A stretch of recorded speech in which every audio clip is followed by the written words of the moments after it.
Good morning, and here we go, guys. Don't be a loser, be a winner, just like me. And join Steve Kane and Brian Craig That's right. on the Steve Kane Trump 2020 Victory Cruise. Thank you, Mr. President. Yes. Join Steve Kane and me, Brian Craig, celebrating the victory of President Trump as we sail December 6th out of Fort Lauderdale. Hope you join us. Subscribe, by the way. Just 11 subs away from, well, I guess it's that many, right? I was going to do that. 4,000.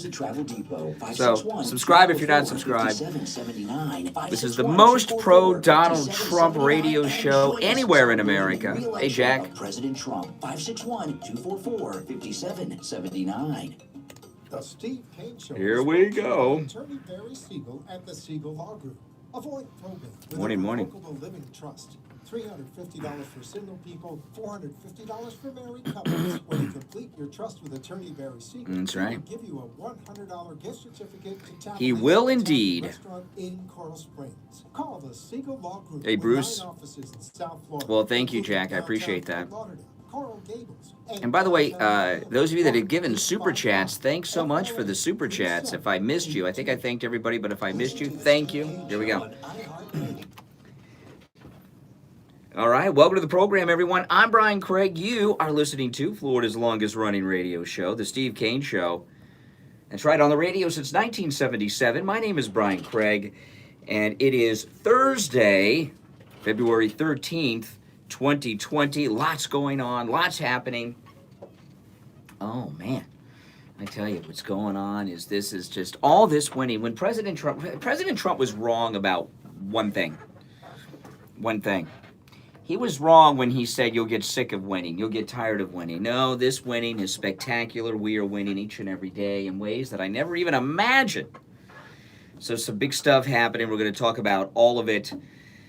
Oh boy, if you are new to the program, this is the Steve Kane Radio Show, the longest running radio show in the state of Florida. My name is Brian Craig. We are live in Morning Drive, weekday mornings from 6 until 9 a.m. Eastern Time with overnight rebroadcast, midnight till 6 a.m. And we broadcast on 4 radio stations from midnight until 9 a.m. Monday through Friday, weekends midnight till 6. But midnight till 9 a.m. weekdays, you can listen to us on, here in South Florida, AM 1470, 103.9 FM, 96.9 FM, and 95.3 FM. We live stream on YouTube Live, so if you miss a part of the show, you can go and catch it on YouTube. Just search Brian Craig on YouTube, or you can watch us live. We have a very active chat room going on during the live broadcast in the live stream on YouTube. That's Brian Craig on YouTube. And you can also listen to the show from midnight till 9 a.m. on the iHeartRadio app and the TuneIn app, searching for us by our station call letters, WWNN, 2 W's, 2 N's. So, yeah, I know. I was just watching the latest episode of Star Trek Picard before the show. I just finished it, and oh my goodness. Oh my goodness. Don't get me started on Star Trek Picard. We'll talk about Star Trek all day, and then Steve will kill me. But first 3 episodes good. This was the 4th episode. I mean, it's making me want to go and rewatch Spock's Brain. All you Trekkers will get that. This latest episode of Star Trek Picard, terminal. But I have to watch it a second time. It's so bad. I'm going to watch it a second time because I was watching it as I was setting up the studio and getting ready to go on the air. So maybe I didn't give it the full attention. So when I get home this afternoon, I will watch it again. That's how bad it is. I got to watch it again just to see if it's as bad as my first viewing left me feeling. But don't worry, we're not going to talk about Star Trek Picard or Star Trek beyond this moment in time. Unless someone would like to call about it. I'm always up for a Star Trek conversation. Oh, my goodness. Oh, man. Yeah, so the Democrats are preparing for their second impeachment. The first impeachment just did so much good for them, right? Trump's up how many points? He's raised $1 trillion off the impeachment. He was completely cleared, exonerated. You know, they keep going after this guy. They had the Mueller scam cleared by Mueller. They had the impeachment scam found not guilty, completely acquitted. And, you know, there's a lot of talk that if the Republicans take over the House this year, which I hope they do, you know, Trump is going to have such a massive turnout. It very well could happen. But there's talk that the Republican House of Representatives could expunge the whole record of impeachment where it never happened. They'll just wipe it out. So he will not have that impeachment on his record, just the acquittal forever. So that would really flip them out. But the Democrats, they're desperate for some type of win. They're grabbing on the straws, and they're making a move for a second impeachment. Gotta have some of my soy boy Starbucks triple vanilla latte. By the way, is Boomer, there's a lot of talk about this millennial and Generation Z phrase, hey Boomer, calling people Boomer. Is Boomer derogatory? Is it the same? There's a lot of talk about whether or not it's the equivalent of the N-word, this hey Boomer. I think it is very derogatory. I think it is, I think it may not be equal in power to the N-word, but it certainly is used in a very similar way. I don't know. Any thoughts on that? But anyway, the Democrats are getting organized for the second impeachment proceedings in the House. And it involves the pardoning of Roger Stone. President Trump is going to pardon Roger Stone. And you can see him building up to it. And Roger Stone, the way Roger Stone was treated when they had that CNN raid on his home here in Florida, the way this trial has, it's outrageous. It's outrageous, and he should be pardoned. Not only should he be pardoned, General Flynn should be pardoned, Papadopoulos should be pardoned. Hell, even Manafort, everyone should be pardoned except Michael Cohen. Michael Cohen can rot in jail and do his time, but the rest of them should be pardoned. Even Paul Manafort. They should all be pardoned by the president. And I was talking yesterday, I believe General Flynn retired a 3-star lieutenant general. I would like to see President Trump pardon General Flynn and promote him to full general, give him that 4th star. Just to stick it to the media, to the coup conspirators, and to the left. That would be spectacular. Roger Stone should be pardoned, and also his trial by the judge should immediately be declared a mistrial because some major revelations have come out about the jury in the Roger Stone trial, and it's outrageous. This guy is, wouldn't that be wild? What would they do if President Trump pardoned General Flynn and gave him the 4th star? He can do that? Cannot the president? He made the Tuskegee Airmen a brigadier general. I am sure there is some presidential power as commander-in-chief where he could award a 4th star to General Flynn. Oh, my goodness. That would be the best. Oh, man. But anyway, there's some new information that has just come out about the jury in the Roger Stone case. About the jury 4-person, which means 4-woman, 4-lady, Tamika Hart. Have you heard this? Oh my goodness. I had to read this twice because when I first read this, I could not believe I'm like, you know what? Maybe I'm not awake yet. Maybe I haven't had enough coffee. Because there's no way that this could be allowed.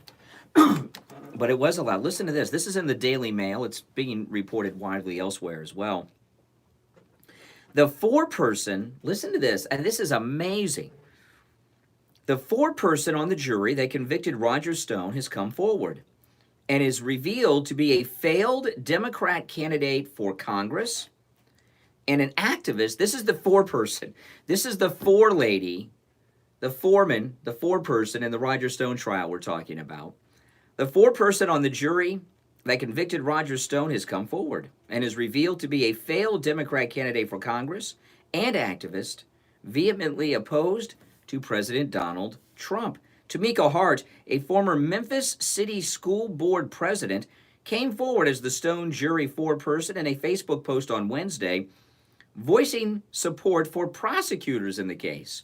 So here you have the jury 4-person coming out in support of all these prosecutors that are getting all this negative press lately. Tamika Hart confirmed to the Daily Memphian that she wrote the Facebook post but declined an interview with the newspaper. Roger Stone supporters were shocked when a review of the jury foreperson's social media post showed that she posted on Twitter, listen to this. This is the jury foreperson. Roger Stone supporters were shocked when a review of the foreperson's social media post showed that she posted on Twitter mocking Roger Stone's dramatic arrest prior to being seated on the jury. And she frequently denounced Trump, including calling the president and his supporters racist. This is the foreperson in the Roger Stone trial.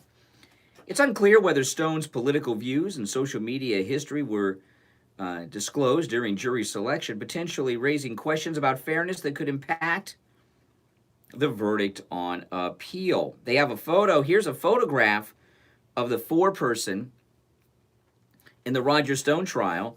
Here she is at a photograph with Donna Brazile. I'm not kidding. I'm showing everybody on YouTube. Okay, wait, I lost the page. Oh, no. Where did it go? Oh, man, I picked up my iPad and lost the page. Oh, I can't show you. I got stuff here I don't want to show everybody. But there's a picture of her. I did tweet this. It's in the Daily Mail. Roger Stone's jury foreperson and a photograph with Donna Brazile. Hart came forward amid controversy over Roger Stone's sentencing. After the 4 prosecutors on the case withdrew in response to President Trump criticizing the government's recommendation that Roger Stone be sentenced to 9 years in prison. President Trump has said that the prosecution of his former campaign advisor, Roger Stone's prosecution for obstruction, false statements, and witness tampering, was handled in a manner that was ridiculous and an insult to our country. President Trump said, "I have kept my silence for months. Initially, it was for my safety. Then I decided to remain silent out of fear of politicizing the matter," Hart said in her Facebook post on Wednesday. Now, this is the jury foreperson talking. "I can't keep quiet any longer. I want to stand up for Aaron Zelensky." That's one of the prosecutors. That sounds like a Russian name. "Adam Jed, Michael Morando, and Jonathan Kravis, the prosecutors on the Roger Stone trial," Hart wrote. Again, this is the jury foreperson, referring to the prosecutors who resigned in protest. "It pains me to see the Department of Justice now interfere with the hard work of the prosecutors. They acted with the utmost intelligence, integrity, and respect for our system of justice. For that, I wanted to speak up for them and ask you to join me in thanking them for their service," Roger Stone's jury foreperson said. She unsuccessfully ran for Congress as a Democrat in 2012 and is an activist who has participated in anti-Trump rallies and anti-Trump protests. Immediately, journalists and Donald Trump supporters began scouring Hart's social media history, finding a trove of anti-Trump sentiment. Independent journalist Mike Cernovich, I love Mike Cernovich. Mike Cernovich is awesome. He's eccentric, but he's great. Independent journalist Mike Cernovich was the first to report on Hart's extensive history of anti-Trump social media posts. Again, we're talking about the foreperson in the Roger Stone jury. Okay. In January 2019, she retweeted a post mocking Stone's arrest and suggesting that racism was the reason conservatives were upset about the use of force in the FBI's armed pre-dawn raid of Roger Stone's home, which they did with CNN, if you remember. Months later, she was impaneled on Roger Stone's jury. On the day the jury convicted him, she posted emojis of hearts and fist pumps. The fist pumps, I think, are kind of like Black Power. Meanwhile, it emerged that the U.S. District Judge, Amy Berman Jackson, has denied a defense request to strike a potential juror on the case who was an Obama-era press official with admitted anti-Trump views. That juror's husband worked at the same Justice Department division that handled the probe leading to Stone's prosecution. This guy was, this was a lynch mob. This jury of Roger Stone's was a damn lynch mob. Another Stone juror, this is the third one, Seth Cousins, donated to Beto. He donated to Beto and other progressive causes, according to Fox News. So that's a lynch mob with a hanging judge. You know, this should be tossed out immediately. Never seen such a miscarriage of justice. And I'll tell you this. Well, you know what? Let me take a break.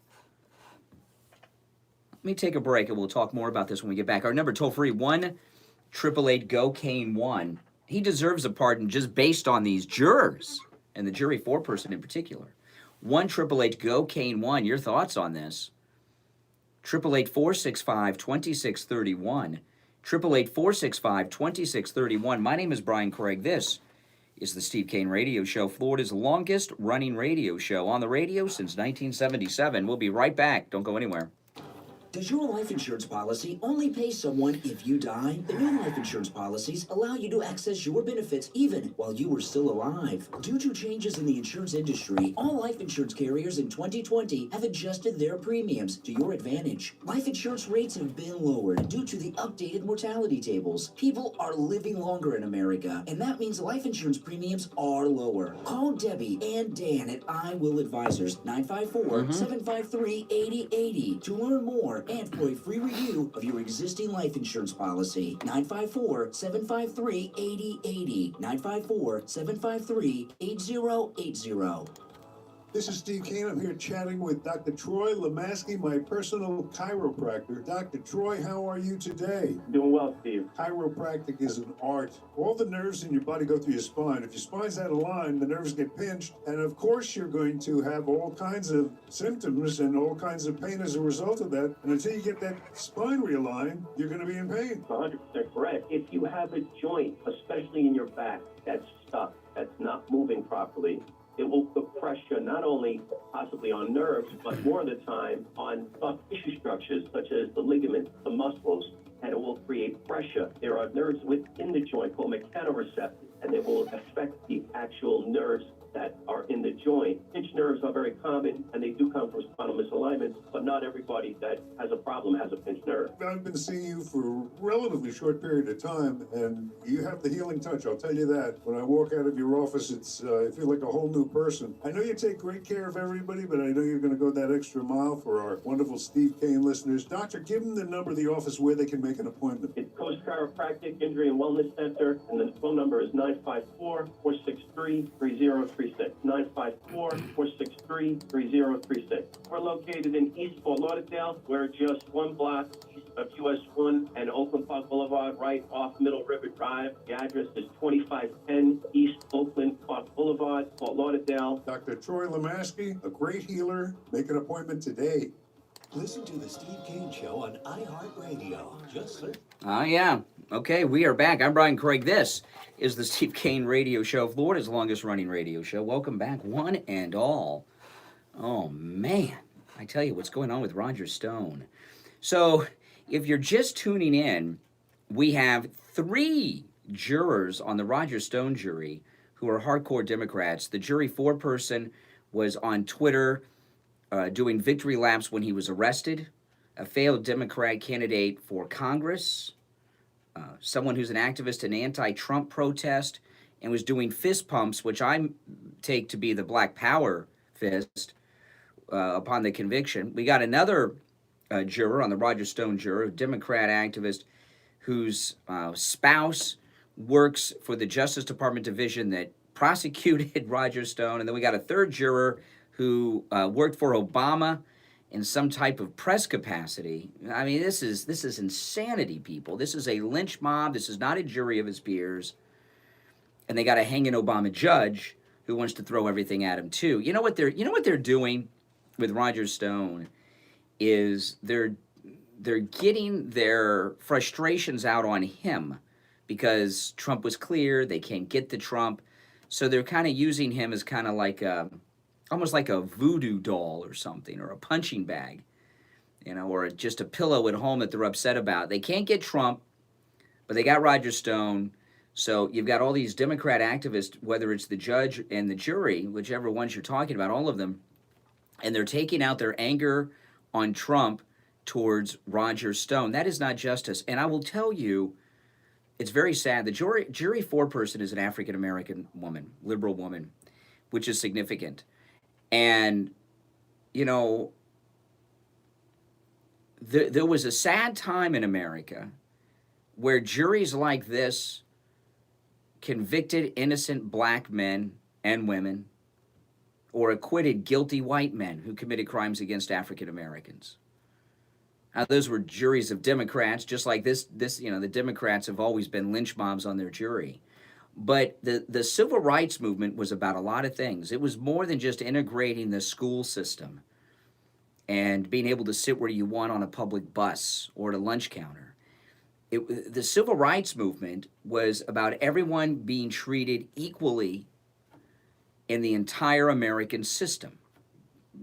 The goal was to end lots of things, including what's often referred to as institutionalized racism. And what you find time and time again, when liberal minorities like this jury foreperson are empowered, what do? They act like the racist jury members of the 1930s, 40s, 50s, and 60s in the South, they were Democrats too, who made votes on juries just based on the skin color of people. Many liberal minorities, like this foreperson, are what they think they are against, and they feel totally justified in doing it. It's a sickness. And it's also very sad. And, this jury foreperson Martin Luther King would not approve of that.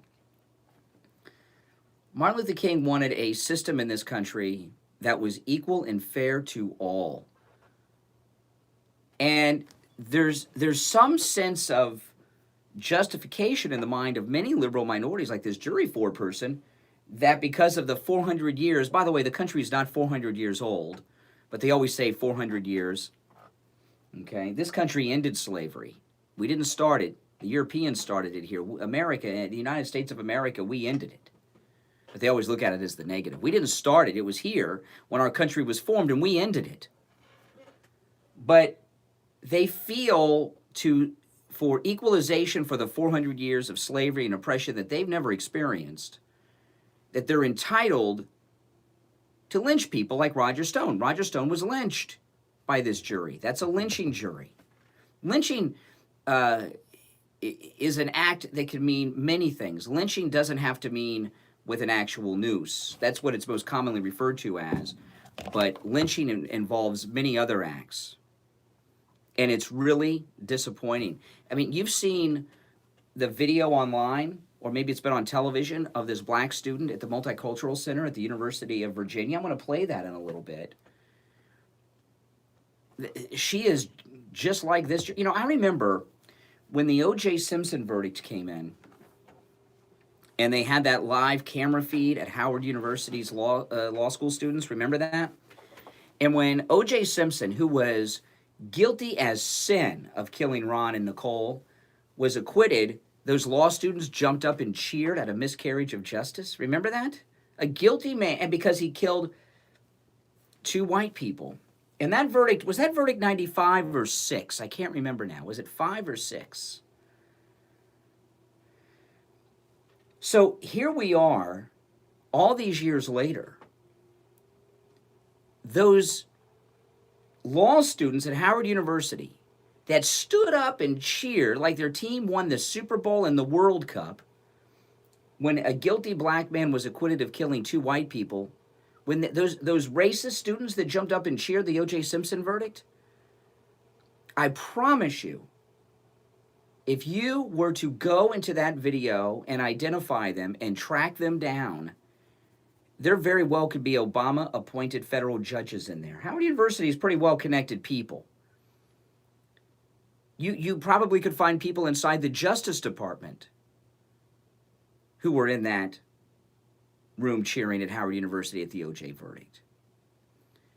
And I live a very colorblind life. I don't talk about it all the time, but I do reference it because I think it's important. I have an interracial family. I'm living Martin Luther King's dream. My daughter is African American. She's biracial. She calls herself African American. That's the joke around the house. But my daughter is black. She's biracial like Barack Obama, but she's black. And race is not an issue in my family and in my life. My daughter has no racial issues or hang-ups. We don't have any. We're completely colorblind. And the reason I bring it up from time to time, Steve does too, is because I think it's important.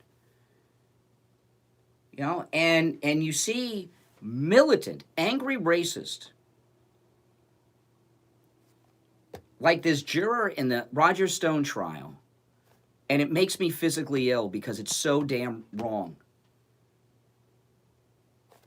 So wrong.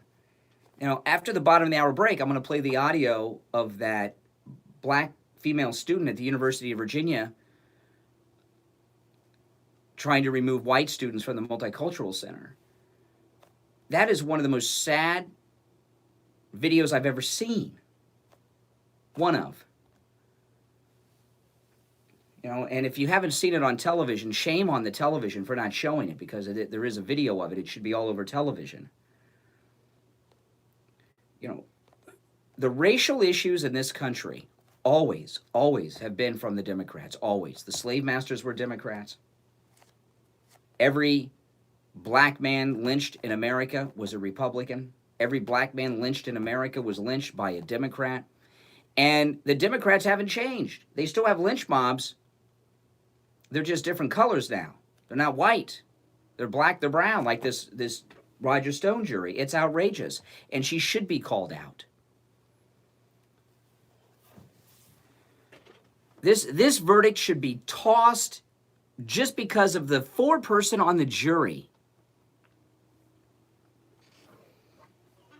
alone. That's enough for President Trump to pardon him right there. He did not get a fair trial. How could he get a fair trial with people like this on the jury? No, Roger Stone should be pardoned. Not only that, you know what? I believe the federal government, the Justice Department, should reimburse Roger Stone all of his legal expenses. Poor man's broke now. Broke in his elder years because of Mueller and these Democrats. And this racist jury foreperson in his trial is running around bragging about what she did? Our number is toll-free from anywhere, 1-888-GO-KANE1. That's Kane with a K, K-A-N-E, and the number 1, 888-465-2631. 888-465-2631. Let's take our break. We'll be back. I'm Brian. This is The Steve Kane Show. Don't go anywhere. The Steve Kane Show is brought to you by attorney Barry Siegel at the Siegel Law Group. Avoid probate with a revocable living trust. $350 for single people, $450 for married couples. When you complete your trust with attorney Barry Siegel, he will give you a $100 gift certificate to Tavolino Italian Restaurant in Coral Springs. Call the Siegel Law Group with 9 offices in South Florida, including downtown Fort Lauderdale, Coral Gables, and downtown Miami. 1-855-FLA-3782. You've heard Steve Kane talk about the great work and the incredible prices at Dr. Gupta's Brighton Dental. Richie the bus driver called Steve Kane on the air and told him about his experience at Brighton Dental. Good morning. I have to talk about Brighton Dental because your sponsor is a miracle worker. I broke my tooth. I fractured it and it went backwards in my mouth. Oh, my God. Front top tooth. Make sure you guys subscribe, all right? Let me see where we're at now. I had pain. I couldn't even eat spaghetti. We're 12 away from 4,000 subs. So if you're not subscribed, please subscribe. Get your wives and your husbands and your girlfriends and boyfriends to subscribe. If you've got other accounts, subscribe on all of them. You know, so 12 away from 4,000 subs. I can't believe it. Okay, the man sat and worked on my tooth for 2 hours, put a pin in it, put it back in place. I could eat anything I want. He said it was temporary. He did such a great job. It feels like permanent. I have no pain. I can eat anything I want now. And the fact of the matter, this is what really was unbelievable. I was getting on the bus to go to the reception, okay, in New York City. He knew I was in New York. The phone rings. Who do you think's on the line? Dr. Gupta. That's right. He wants to see if everything is going okay and if I'm in any pain. The guy is unbelievably wonderful. I mean, Oh, hey, Kathy. That's my wife. Thank you so much. I wouldn't have been able to eat. I wouldn't have been able to go. I would have looked like a pumpkin. Everybody needs a great dentist, and of course, for you Steve Kane listeners, you have one, Dr. Gupta, and he's been over there at Brighton Dental. He takes really good care of you. He's very conscientious. Dentistry is an art when you stop and you think about it, and Dr. Gupta certainly is an artist, and we're so pleased to have him with us. Yeah, I just wanted them to know if you need a dentist, and the guy is so good at what he does, he's so gentle, and I mean, I don't like dentists. This guy is this top shelf, and I'm going down to him to get it permanently put in, but right now, I don't have any pain. I can eat anything I want. Incredible. Take Richie the bus driver's advice and go see Dr. Gupta at Brighton Dental. Call 954-922-4633. 954-922-4633. Listen to the Steve Kane Show on iHeartRadio. Just search. All right, welcome back. I'm Brian Craig. This is the Steve Kane Show. Hey, those of you out there listening on the radio or on one of the apps, one of our FM stations, one of our AM stations, if you are not subscribed to my YouTube channel, Brian Craig on YouTube, where we live stream each and every day the radio show, and I also upload my podcast to my YouTube channel, subscribe. I am 12 subscribers away from 4,000 subscribers, and it's very difficult for conservatives to grow on YouTube, okay? It's very difficult. Unless you're a conservative girl with big boobs and tight T-shirts that say Trump on them, and then you lean up in the camera and you say all these pro-Trump things, and you get all these guys to subscribe. Then but if you're just a creepy-ass cracker like me, it's a little more difficult. So if you are not subscribed to my YouTube channel, please do. It's Brian Craig on the YouTube. I'd very much appreciate that. Get me to 4,000. I mean, that's my goal is far beyond that, but I want to get to that 4,000. And if it happened during the show today, I'd be so happy. So it's Brian Craig on YouTube. Subscribe if you have not already. It doesn't mean you have to watch and listen every day there, but if you subscribe, it would help. All right, let's go to the phones. Good morning. You are on the radio. Yeah, good morning. No, I was just listening to you during the commercial talk about your teeth. Well, listen, Ryan. Are you okay? You don't sound all right, Richie. You sound a little off. Woke up, but we're talking about this case with Stone, Roger Stone. Let me say something to people out there that are not from Broward County. The federal courthouse is just outside the ghetto. I hate to say it. Yes, it is. Jury pool in this area around that courthouse is going to be Afro-American, if not totally liberal. You won't find a Republican within 10 miles. Mm-hmm. And the bottom. That's the truth. That's just a setup, okay? So they went after Stone because basically he's a friend of the President of the United States, and they hate the President. That's right. Stone is a symbol. Well, what they've tried to do, and they've had some success. They couldn't get Trump, so they've tried to convict people of things around him: Stone, Paul Manafort, Michael Cohen, etc. So that all the president's men are all in jail. So yeah. All locked up on a phony. Mostly, yeah. Thing that was done. Actually, the whole thing should be wiped out. Well, in Roger Stone's case, it's one of those things. The crime was created by the investigation itself. Which is outrageous. And since that fizzled out, this should be gone too. Especially when we find out that the jury foreperson was praising the FBI raid by CNN of Roger Stone's home on Twitter before she was on the jury. She ran for Congress as a Democrat. She's an actor. Yeah, that's it. Boom. The verdict should be tossed immediately. Well, they didn't do this here. They did it up in Virginia. Just as bad. It's worse, really, in a lot of ways, because The jury pool of all the bureaucracy. City. Listen, the President of the United States didn't get a fair trial. Thank God he had the senators, the Republicans to bail him. That was his jury. Now Roger Stone's jury is President Trump.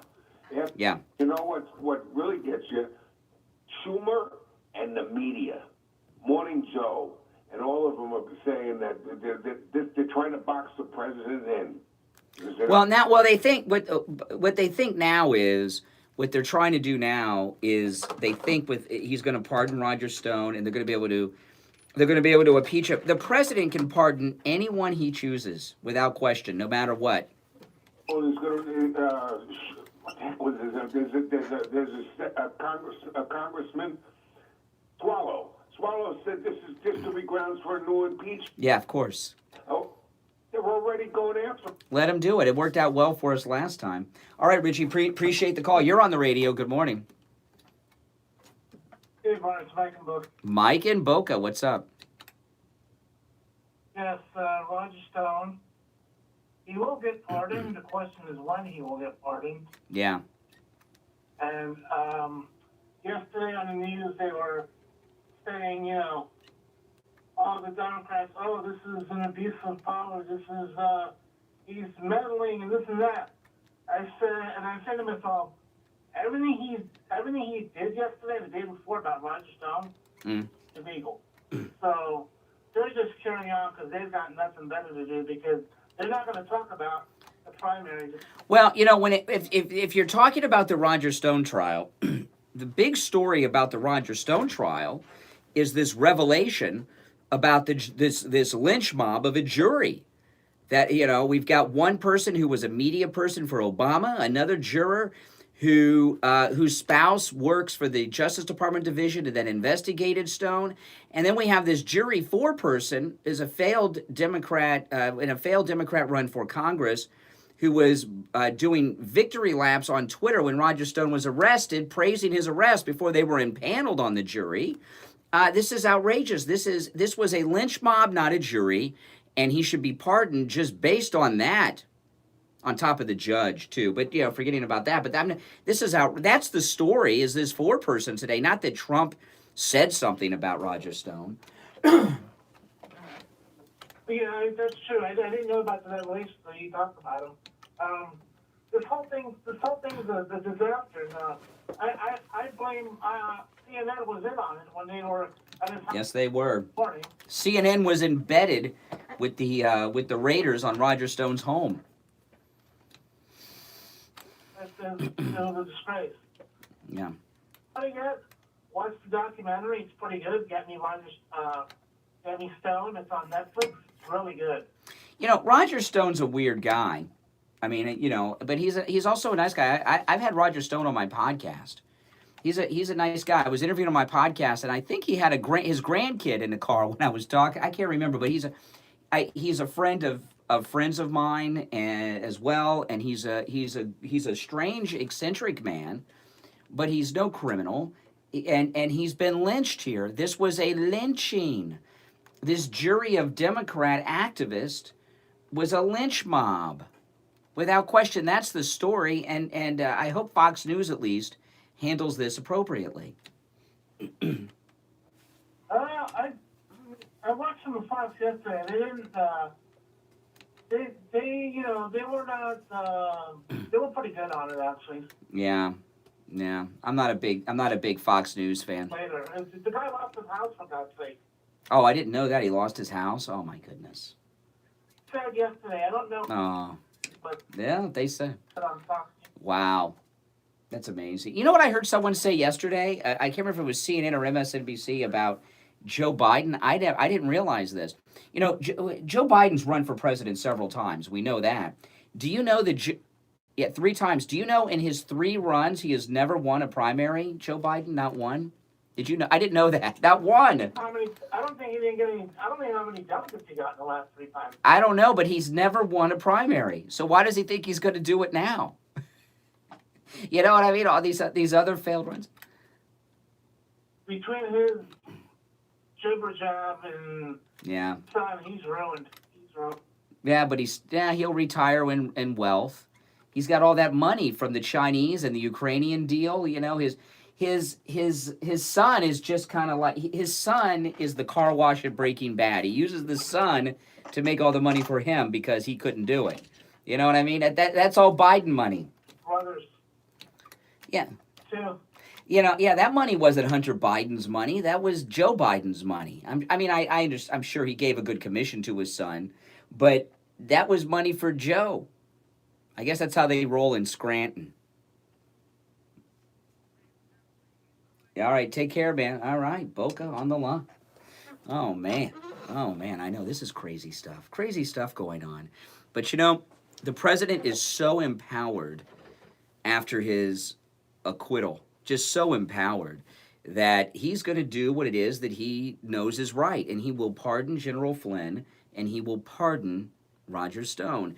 And you know what? When Roger Stone, he will never pardon Michael Cohen. And Michael Cohen when Michael Cohen gets out of jail, is Michael Cohen going to be out of jail in time to become a pundit on CNN during this election cycle? Because he's been in for a while. Let me see. When does Michael Cohen get out of jail? Does anyone know? Let me see if I can Google this. When is Michael Cohen out of prison? Let me just Google that real quick. See if I get a quick answer. If not, I'll have to do. It doesn't say. He's doing 3 years, but how long has he been in? Now they say he's doing 3 years. He's in a nice prison, but I don't know how long he's been in. And in federal time, you have to do, I think, 80% of your time before you're eligible for parole. I don't see a release date. Let's see here. He went in last year. No, he's not going to be out in time. But you know what? He'll be out in time to be a pundit in the next election. You know, he's going to be the new John Dean. These Watergate people and Nixon people are all getting kind of old. Yeah, he gets out next year. Well, he'll be out in time for the midterm elections next time. So in Trump's second midterms, in his second term, watch, Michael Cohen will be a full-time pundit on CNN or MSNBC. I think CNN. And we're going to be hearing from Michael Cohen for the next 30 years. Anytime a Republican is in the news and the media are trying to promote scandal, they're going to have Michael Cohen on to give analysis, just like they've had John Dean. You know, what they're really trying to do, they're trying to replace all these old Nixon hangovers. All right, listen, we're going to take our last break of the first hour of the program. My name is Brian Craig. You are listening to The Steve Kane Show, Florida's longest-running radio show on the radio since 1977. That's right. Our number toll-free, 1-888-GO-KANE, 1-888-465-2631. We'll be back. Don't go anywhere. Hi, this is Dr. Mitchell Matez, and I'm here to talk to you about telomeres. Telomeres are widely accepted in all scientific circles as being the marker of biological aging. The shorter your telomeres, the older you are. The telomeres shorten as we age, and the shortened, damaged telomeres lead to tissue degeneration, disease, and ultimately death. What can you do? You can take a telomere activator, a pill that activates the enzyme in your body that repairs and lengthens telomeres. There is only one available in the world that contains the exact bioidentical DNA sequence that the body uses to accomplish this naturally, and it is called TA65. At the Boca Raton Center for Age Management, we offer the absolutely lowest price on TA65 available anywhere in the world, and I mean anywhere, folks. If you want to lengthen your telomeres, call the Boca Raton Center for Age Management at 561-953-5490. That's 561-953-5490, or visit our website, HormoneTherapyBocaRaton.com.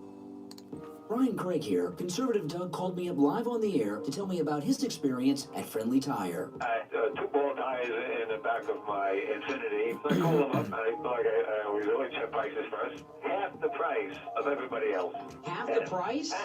Half the price at Friendly Tire. Wow. Half the price, and not only that, his tires, which nobody, the tires I was looking at, had any mileage guarantee. His is 60,000 mile warranty. So wow. They're not only half the price, the price is good. So you're a repeat customer over there at Friendly Tire. You bought new tires, right? So you bought new tires, because they also sell used tires, starting at just $30 for most sizes. But you bought new tires, and they were half the price at Friendly Tire than at the other tire shops around town. That is phenomenal, and came with a 60,000 mile warranty on the tires. That's great. And of course, Friendly Tire, they never charge you to mount the tire, balance the tire, or dispose of your old tires. The price that they give you are out the door and on the road. And great. Everybody should go there. I don't know how anybody could buy tires anyplace else. This guy is the best prices. That's right. That's right. Listen, give Friendly Mike at Friendly Tire a call. His number, 954-977-9445. He'll give you a quote right over the phone, 954-977-9445.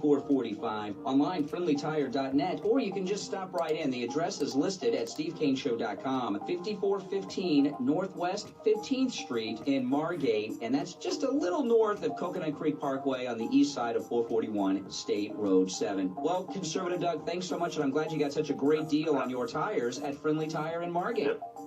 Listen to the Steve Kane Show on iHeartRadio. Just search for Doug.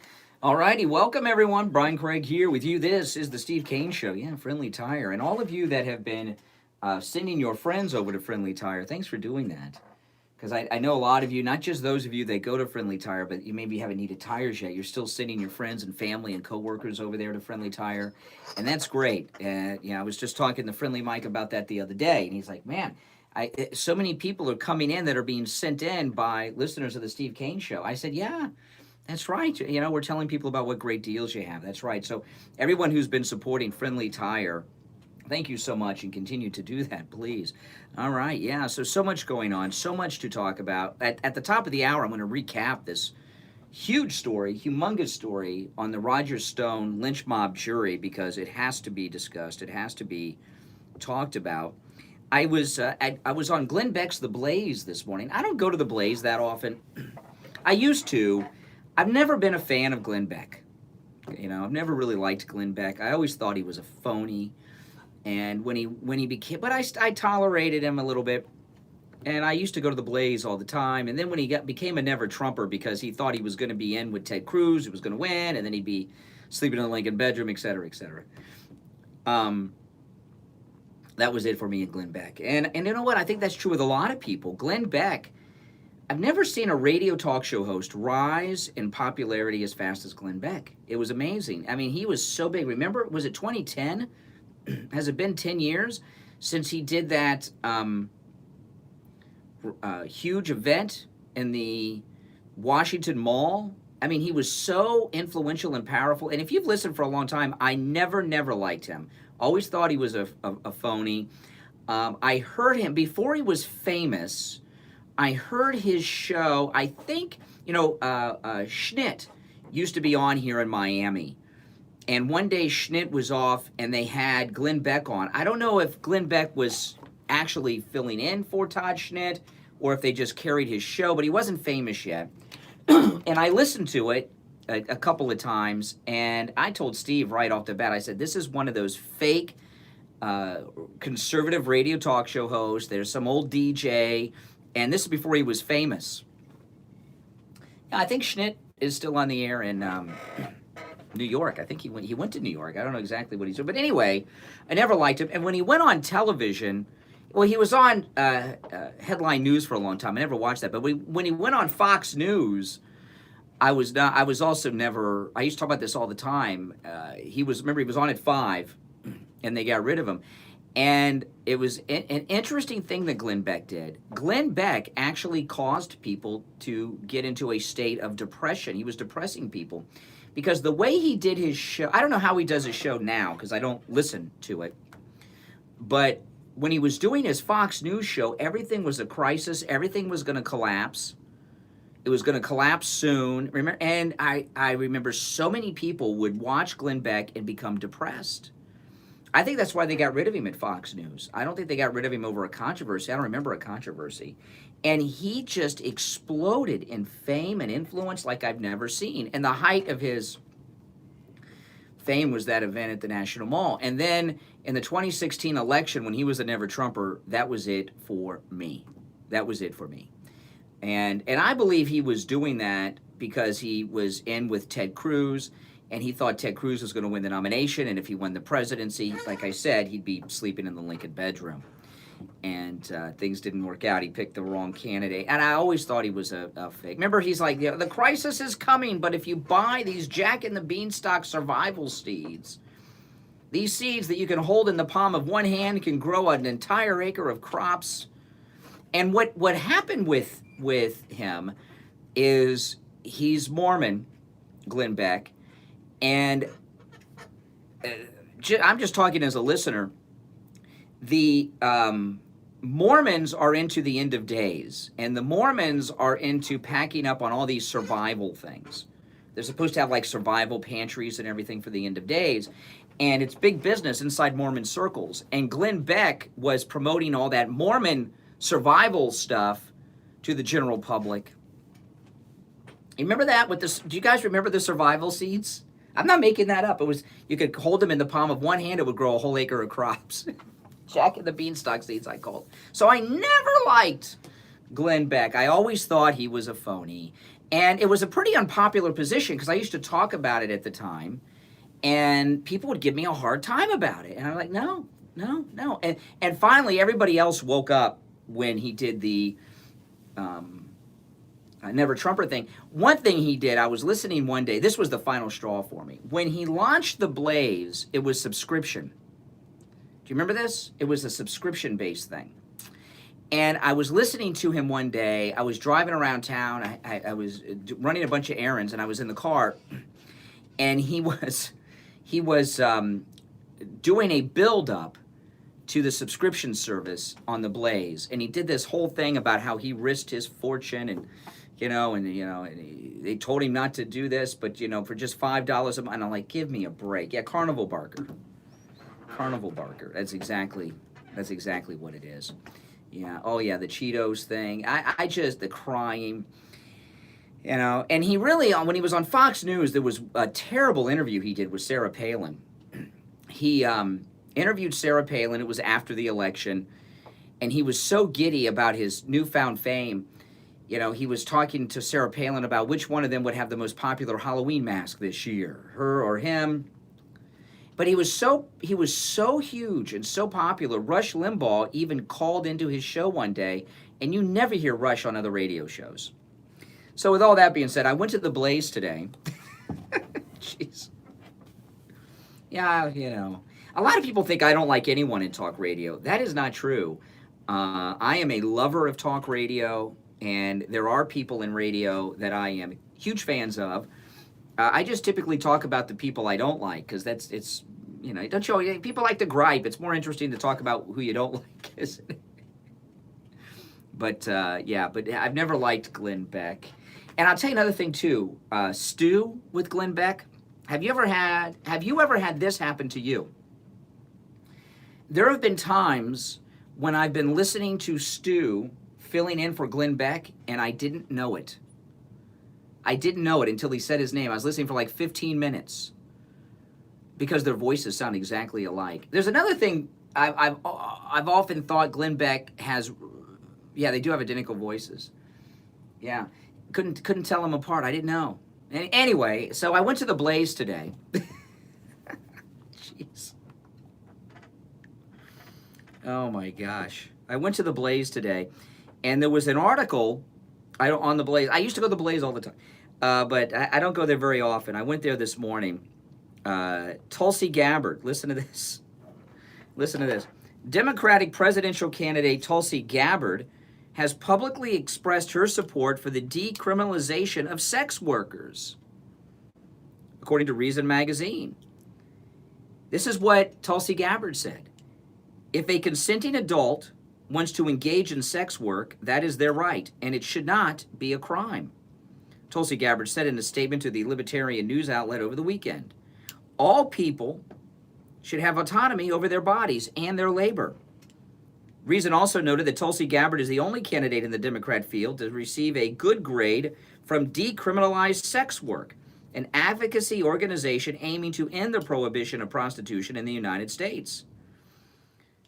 Tulsi was awarded an A- for supporting full decriminalization, which removes criminal and civil penalties from adults engaged in consensual acts of prostitution, but was notched down from a perfect grade for supporting the Fight Online Sex Trafficking Act signed into law by President Trump in 2018. So she's come out in favor of legalizing prostitution.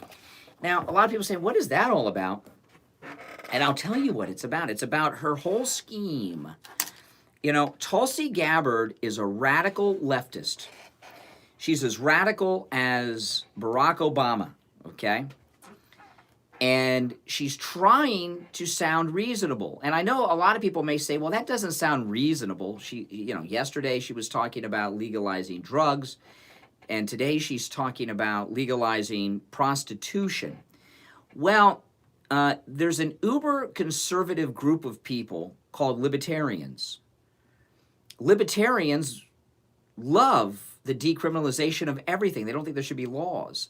And there's a lot of libertarians that do vote Republican in elections. And the reason she's coming out in favor of decriminalizing prostitution, they say sex work, but it's prostitution, is because she's trying to sound reasonable to libertarians.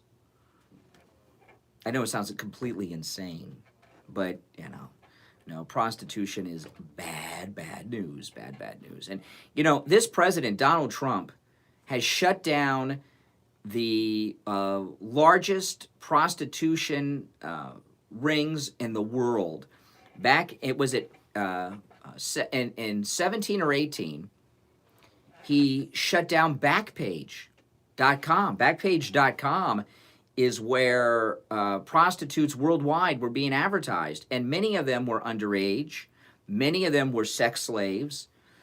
Prostitution has been slashed by huge numbers in America and throughout the world, mainly in America, because President Trump shut down Backpage. And not only that, sex trafficking of children that was being done through that website has been cut dramatically, as well as him making the border crossings a little more difficult. They have a little more difficult bringing in sex workers, both adult sex workers and underage children that are being put into sex slavery. What President Trump has done to benefit women in particular by shutting down the largest prostitution advertising platform in the world, he never gets credit for. And it's absolutely amazing that he did that. They never give him credit for it, but he did it. Nobody else did it. Nobody else wanted to do it. Yeah, that's right. Hey, it's 7 o'clock in the morning. My name is Brian Craig. 1 hour down, 2 to go. You are listening to Florida's longest running radio show, The Steve Kane Show, on the radio since 1977. Our number is toll free from anywhere, 1-888-GO-KANE 1, 888-465-2631, 888-465-2631. All right, let's take a break and be back right after this. Don't go anywhere. Denture wearers, are messy adhesives ruining the taste of your food? Is it painful for you to eat? Does the constant denture movement affect your speech? Are you always worried that your dentures will fall out? All right, we're 10 away from 4,000 subscribers. 10 away! These are common problems that can be solved simply with dental implants. This is Steve Kane, and I want to introduce you to Brighton Dental Care, where the Kane family goes for all our dental needs. Brighton Dental Care doesn't want cost to stop you from being able to eat the foods you love again and live in comfort. That's why, for Steve Kane listeners, they're offering implants, get this, for just $3,500. That includes 2 implants plus a lower denture. Now, if you go to a dentist in Boca or in Aventura, they're going to charge you $6,000 to the exact same implants and denture. That's right, $6,000. That's right, they will. But at Brighton Dental Care, just $3,500, and that includes the 2 implants plus your lower denture. Laugh and live with confidence. Call Brighton Dental Care. Yeah, I don't like all caps either. 922-4633, 954-922-4633, and online at brightondentalcare.com. I know, doing good. We're growing. Special discounts for our military veterans. 95.3 FM, 96.9 FM, 103.9 FM, and AM 1470, WWNN Pompano Beach. I know, Rob. Wouldn't that be Florida nice? Money Talk Network. Attention homeowners, this is Scott from Cut MyPillow Once. I'm here to cut your electric bill and save you a lot of money. Perhaps even eliminate your electric bill altogether. We do this by making your entire home energy Hey, if I put my shirt like this, some or all of the following. do I look like doors, windows, a Latino insulating your attic, gangbanger AC in LA? ducts, See? hot Got water my heaters, button right and there. even adding solar. What do you guys think? Energy-efficient improvements that actually pay for themselves over a short period of time. Our program is designed to make the savings on your electric bill pay for all or part of your low monthly payments. The PACE program is government sponsored and gives you up to 30 years. A bandana? Requires no credit check, no money down, no income verification, no payments for up to 18 months. You only need to be current on your mortgage and taxes for the last 3 years to qualify. Energy savings and hurricane solutions made easy. Call 954-939-1500. 954-939-1500 to start saving money now.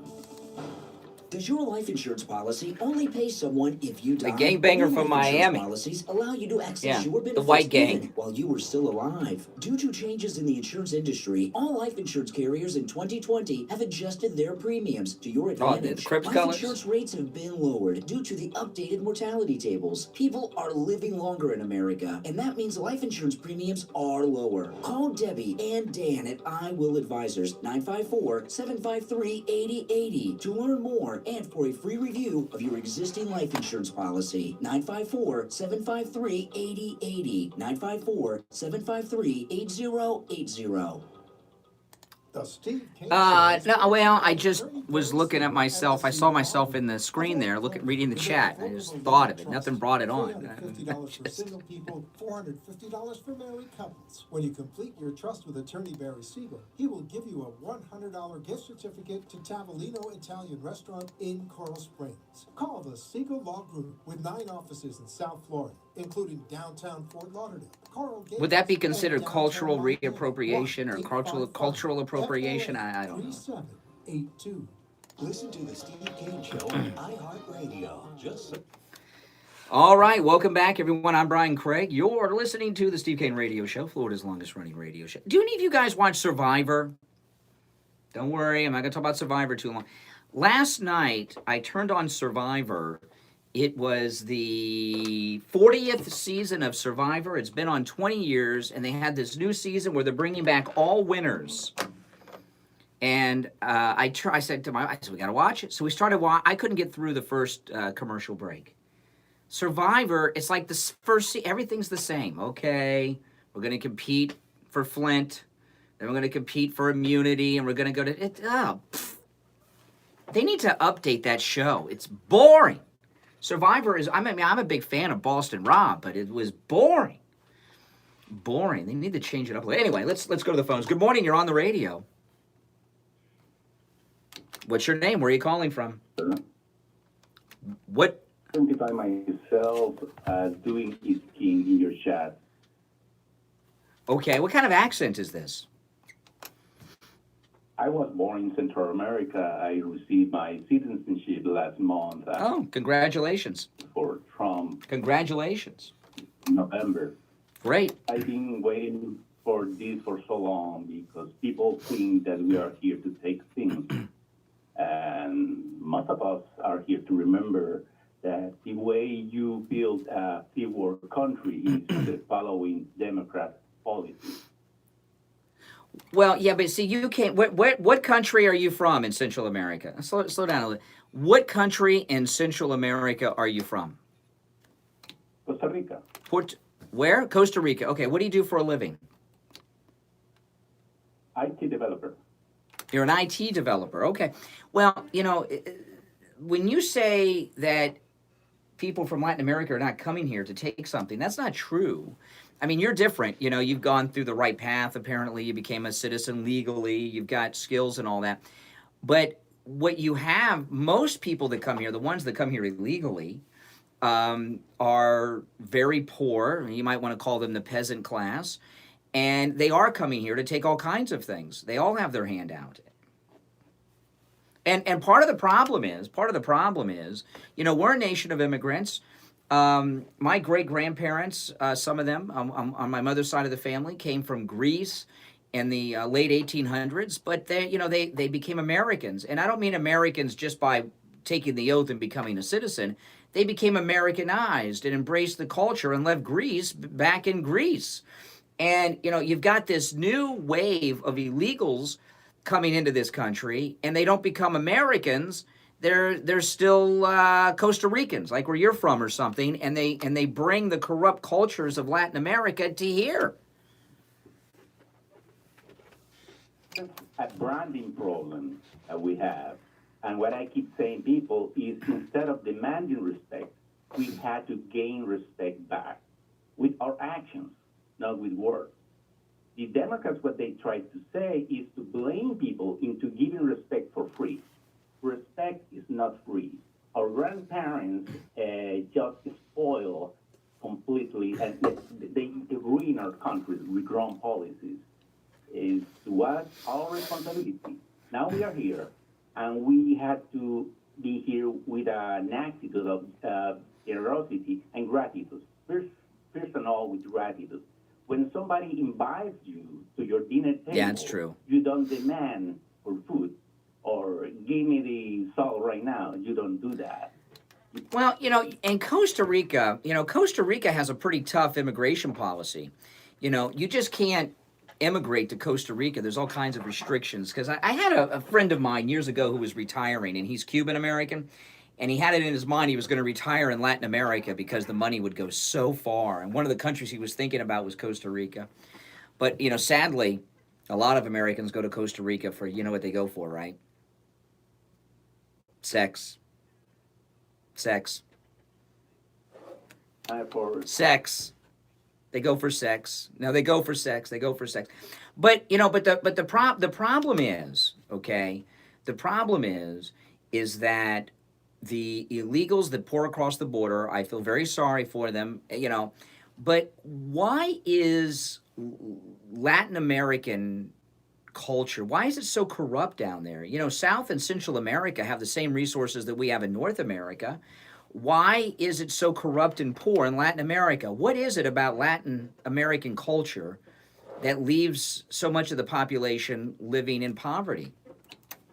It starts with the Spaniard culture. In Spaniard culture, you're supposed they do in to a lot make of ways. Law, but you're not supposed to follow it. Now, Spain is not third world. You know, they're all on siesta over there taking it easy. But Spain is not like Guatemala or Mexico. One advantage in Costa Rica is Costa Rica abolished the army in 1948. So at least we had that money for education.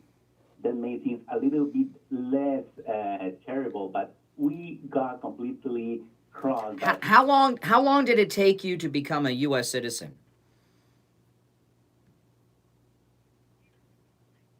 16. Okay, now let me ask you a couple questions here, because you had to go through this.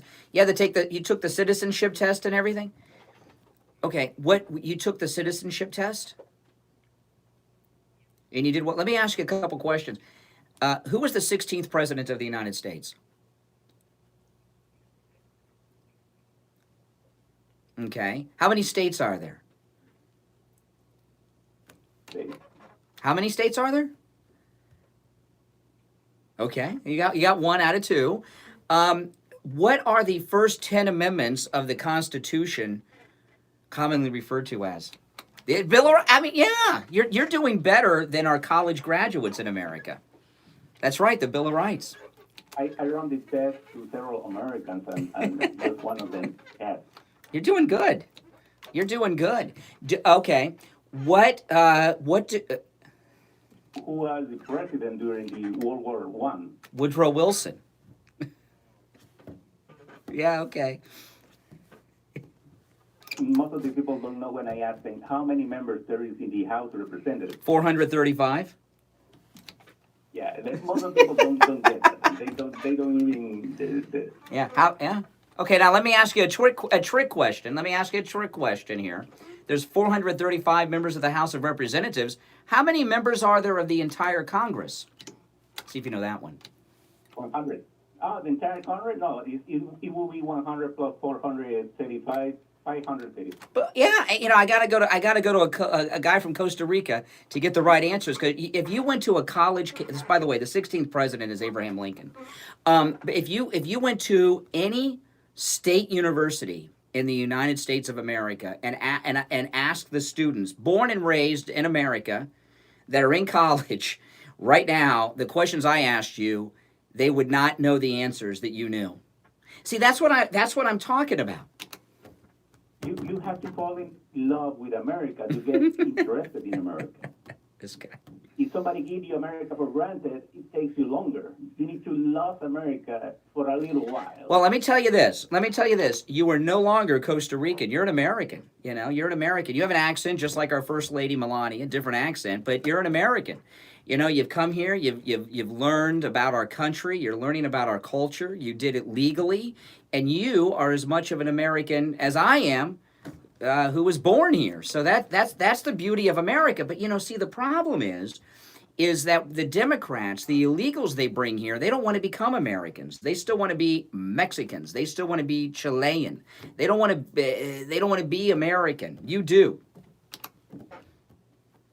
Well, the good news is I can sense the difference. Any other questions you want to ask? Latin American in California, let's say, than a Latin American in Mexico. and they change a little bit. With one generation, they become less racist. Yeah. Mm-hmm. And the worst thing is they don't even know it. You know, if you went to a college campus or a high school senior class and asked at random how many states are there, most would answer 51. Did you know that? They don't even know. Well, you know, there's a reason for that. The reason that you know more about American history and our government and our culture and our system than the average college student and high school student is because the liberals run the education system from pre-kindergarten through graduate school. And they don't want young people knowing about this country and its history and its culture. You know, that's why they're so much in favor of socialism. They don't understand what socialism is. They've been taught that it's something other than what it really is. They don't want them to know so that they can mold their mind. Listen, I got to run for a break, but thanks a lot, and welcome to America. He's going to, first time voting, he's going to be voting for President Trump. How lucky he is. The first time I voted for president, I voted for Ross Perot. I voted for Ross Perot. You know, he was kind of like Trump back then. I liked Ross Perot, and I had a good reason. You know, I voted for Ross Perot. I voted for Ross Perot because of one thing and one thing only. He had, during the Iranian hostage problems that were going on over there, some of his employees, some of his executives were taken hostage by the Iranians, and he hired a group of mercenaries to go to Iran and rescue his employees. And I learned about this because they made a TV movie about it. And for some reason, I want to say that Richard Crenna played Ross Perot, but I could be wrong about that. But they made a TV movie about it, and that just really impressed me and blew me away. I was 20 years old at the time, too, but that really blew me away. And then when he was running for president, I knew who he was because of that story of his executives that he hired mercenaries out of his own money and rescued them. And I thought, wow, that is amazing. You know, that's the guy, and that's why I voted for him. Other issues and things, I don't even remember what they were at the time, but he was kind of like a Trump guy in many ways. And I'm glad I did, because while I did vote for George W. Bush, I'm glad I never voted for the father, who's a real creep. All right, let's take our break. 15 minutes after the hour. I'm Brian. This is the Steve Kane Show. We'll be back. Don't go anywhere. If you suffer with diabetes, did you know there's a 25% chance that you will develop a foot ulcer at some point in your life? And foot ulcers, when you have diabetes... He didn't think I would know how many people were in the house. He was impressed that I knew that. Up to and including amputation. Now, Medicare recognizes the importance of preventative foot care and has provided... You voted for Ronald Reagan? Those of you who are at-risk patients, I want to introduce you to my good friends at the Soul Authority. At the Soul Authority, at little or no cost. Yeah, my daughter, she voted for Ron DeSantis. I was in shock. My daughter's a registered independent, and she voted for Ron DeSantis. I was in shock. As a diabetic Medicare recipient, you are wow, you worked on Reagan's campaign. One pair of high-quality diabetic shoes with 3 custom inserts per year. These are not the ugly Frankenstein shoes. These are name-brand shoes. Yes. They're stylish. They'll provide you with the extra width and extra depth to stop diabetic foot problems before they begin. Oftentimes, amputation due to diabetes is preventable, and one of the preventable measures that is most effective is wearing the proper shoes. Call the Soul Authority at 954-597-7060 or online at thesoulauthority.com.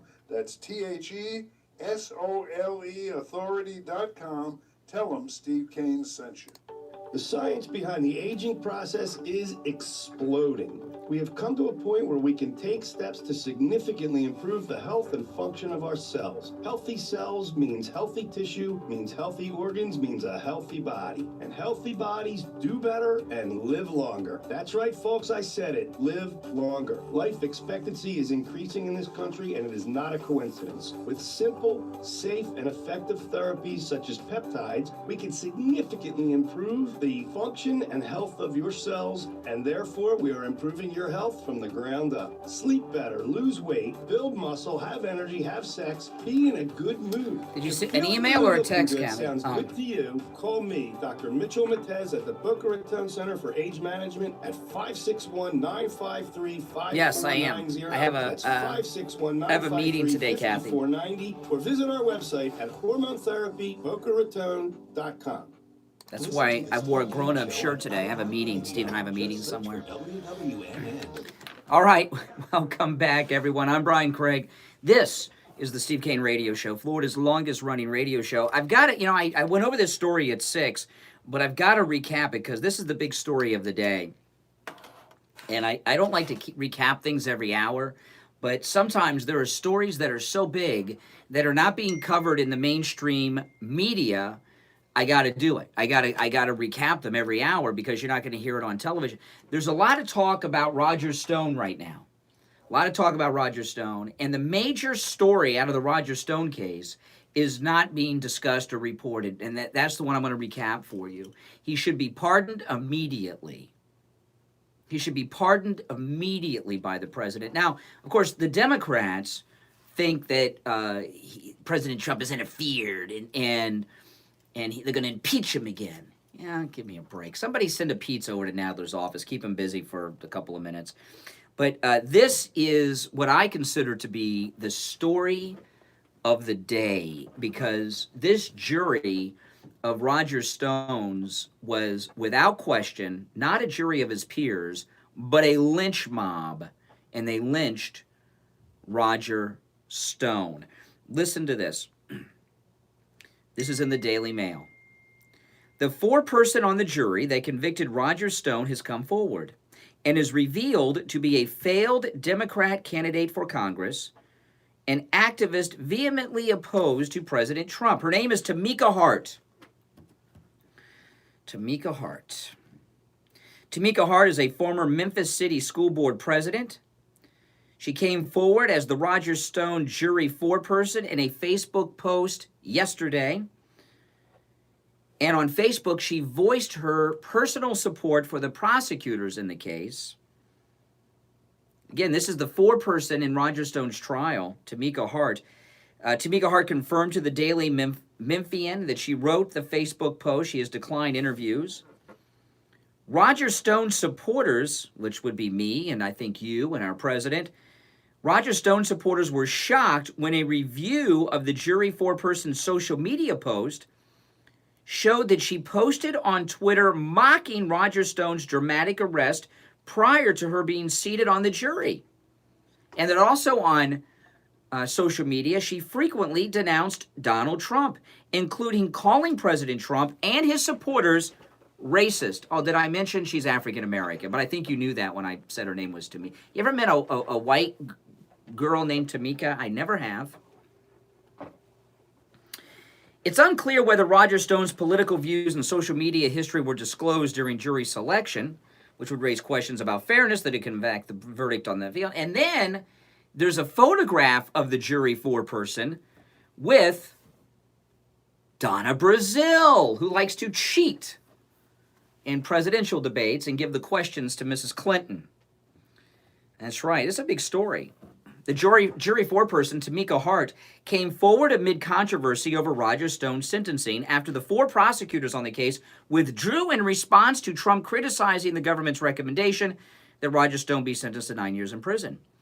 Trump has said that the prosecution of Roger Stone for obstruction, false statements, and witness tampering was handled in a manner that was ridiculous and an insult to our country. Hart, this is the jury foreperson, said in her Facebook post yesterday, "I have kept my silence for months. Initially, it was for my safety." See, what she means is she didn't want to be exposed so she could sit on the jury and fix the case. If she came out before, they'd throw her off the jury, and she wanted to lynch Roger Stone. But she says, I decided to remain silent out of fear of politicizing the matter. Let me ask you, has she broken any laws by not disclosing her disgust for Roger Stone and the president prior to being seated on the jury? Is that I don't know, any lawyers in the audience?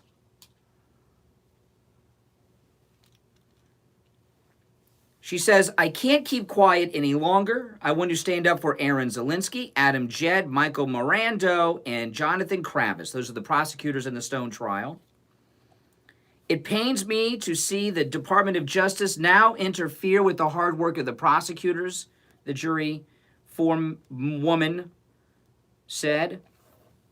Again, this is the foreman of the Roger Stone jury. She ran for Congress and lost in 2012 as a Democrat. She's an activist who has taken part in anti-Trump rallies and protests of President Trump. Trump supporters and journalists have begun going through her social media history, finding what is described as a trove of anti-Trump sentiment.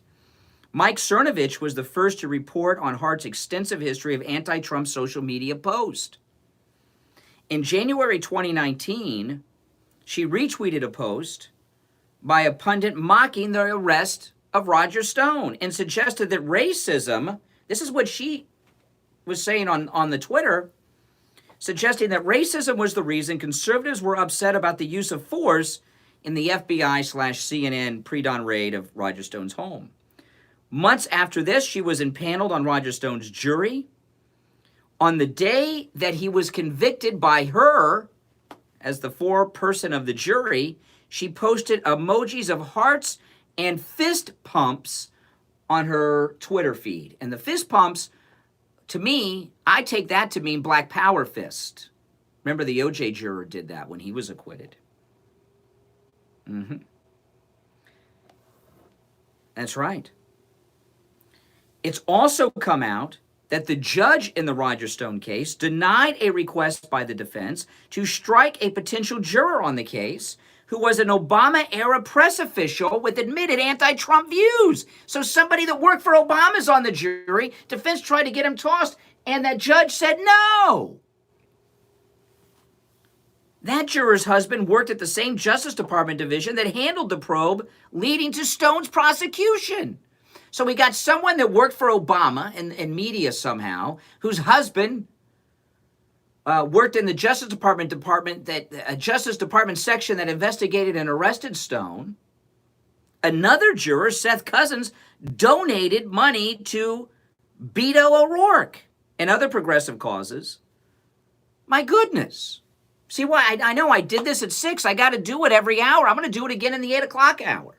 This should be the lead story. Oh, the president said something about Roger Stone. Breaking news, breaking news.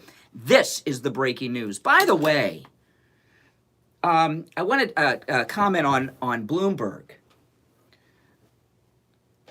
I'm not defending Bloomberg because he's a creep, right? And President Trump is right. He's buying his way in, but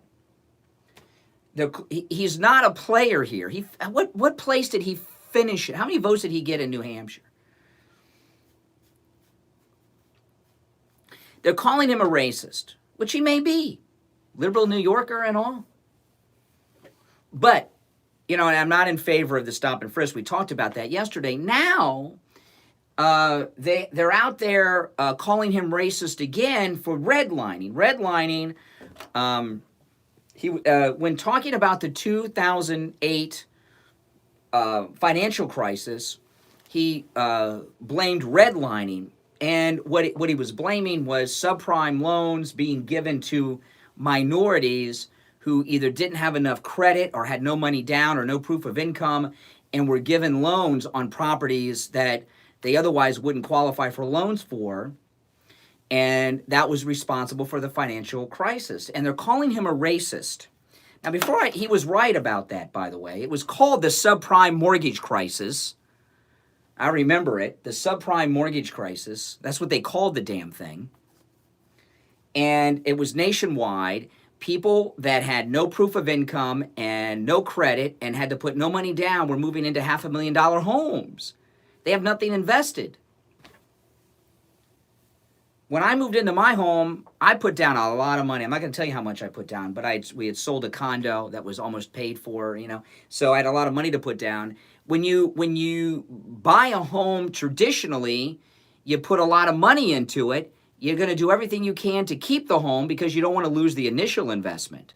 If you moved into a $500,000 home or a $400,000 home with no money down and you can't make the mortgage, you walk away. Who cares? You didn't lose the down payment. It was called the subprime mortgage crisis. So he was right. But anyway, there's a lot of effort against Bloomberg right now, who is not a player. Not a player. So why are they spending, I know the answer. I'm going to ask a question and then I'm going to answer it. I'm not going to troll the phones on this, okay? And no, you're wrong, 9-2. No, that's not right. No. Bloomberg got 3 votes or 4 votes in New Hampshire. He's not a player. Now, he's meeting with some black ministers, was it South Carolina or somewhere, and he's, going to buy some support down there. But he's not a real player. He has no base of support. Why are they spending so much time in the media, okay? Why are they spending so much time portraying Bloomberg as a racist? I know why. Do you know why? I'm going to tell you why after the break, okay? We'll take a break. Bloomberg got 4 votes in New Hampshire. He's not a player. Why are they spending so much time painting Bloomberg as a racist? I'm going to tell you right after the break. Don't go anywhere. I'm Brian. This is the Steve Kane Radio Show, Florida's longest running radio show. We'll be right back after this. This is Steve Kane. I'm here chatting with Dr. Troy Lemaski, Be right my back, guys. personal chiropractor. Dr. Troy, how are you today? Doing well, Steve. Chiropractic is an art. All the nerves in your body go through your spine. If your spine's out of line, the nerves get pinched, and of course you're going to have all kinds of symptoms and all kinds of pain as a result of that. And until you get that spine realigned, you're going to be in pain. 100% correct. If you have a joint, especially in your back, I'll be right back. That's not moving properly, it will put pressure not only possibly on nerves, but more of the time on soft tissue structures such as the ligaments, the muscles, and it will create pressure. There are nerves within the joint called mechanoreceptors, and they will affect the actual nerves that are in the joint. Pinch nerves are very common, and they do come from spinal misalignments, but not everybody that has a problem has a pinched nerve. I've been seeing you for a relatively short period of time, and you have the healing touch, I'll tell you that. When I walk out of your office, I feel like a whole new person. I know you take great care of everybody, but I know you're going to go that extra mile for our wonderful Steve Kane listeners. Doctor, give them the number of the office where they can make an appointment. It's Coast Chiropractic Injury and Wellness Center, and the phone number is 954-463. 9 away from 4,000 subs, guys. 954-463-3036. We're located in East Fort Lauderdale. We're just Steve Kane Show. Of US 1 and Oakland Park Steve Kane Boulevard, Show. right off Middle River Drive. The address is Steve Kane Show. 2510 East Oakland Park Boulevard, Fort Lauderdale. Dr. Troy Lemaski, a great healer. Make an appointment today. The Steve Kane Show is brought to you by attorney Barry Siegel at the Siegel Law Group. Avoid probate with a revocable living trust.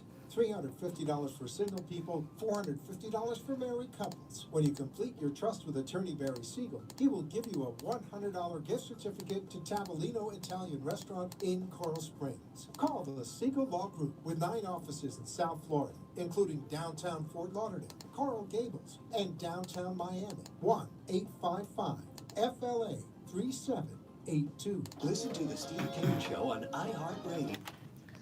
All right, we're back. I'm Brian. You're listening to the Steve Kane Radio Show. Oh, my goodness. Oh, my goodness. You know, somebody, I was on Twitter, sent me a DM on Twitter.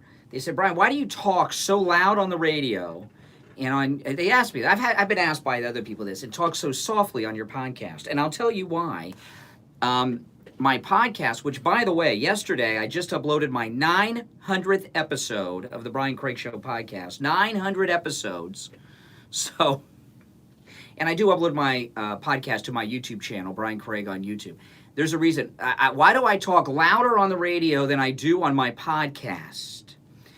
And the reason is, and I've been podcasting for a long time, 900 episodes, and podcasting is different than talk radio. There's a reason why. And I did, a year or so ago, I did an informal survey among podcast listeners, had people message me on how they listen. And a huge percentage, not everyone, a huge percentage of people listen to podcast with their earbuds in. Their earbuds, their headphones in. And so I don't talk as loud on the podcast because you blast people's ears out. I'll give you an example. You know, Michael Savage does a podcast, and I'd like to listen to it, but he talks as loud as he does on the radio, and if I'm listening to my AirPods, it's blowing out my eardrums. So on the podcast, I talk a little softer and lower. I don't yell so much because people are listening mostly or a large part in their earphones. That's why. And on the radio, we're waking people up, man. This is morning drive. We want you, get up, get out of bed, get to work. You know. Okay, so I know I talk a lot on the radio. I know I do. It's different. Do you understand what I'm talking about? Not everybody, people listen other ways, but a lot of people listen in their earbuds, and all that stuff. That's right. Okay, so that's why. Somebody just asked me on Twitter. So I thought I'd answer that. And plus, give me an opportunity. 900 episodes. Just uploaded my 900th podcast episode yesterday. You could listen to my podcast for months, people. And you should. When you're not listening to the Steve Kane Show, listen to my podcast. All right.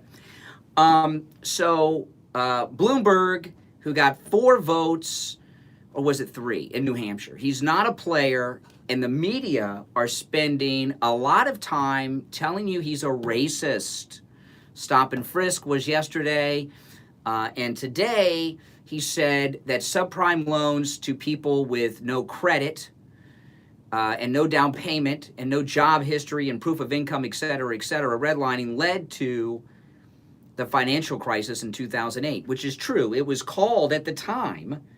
See, as you live life and you live through these things, you have experiences and memories, you know what really happened. It was called the subprime mortgage crisis. So Bloomberg was right. They're calling him a racist because most of those subprime loans went to minorities throughout the country.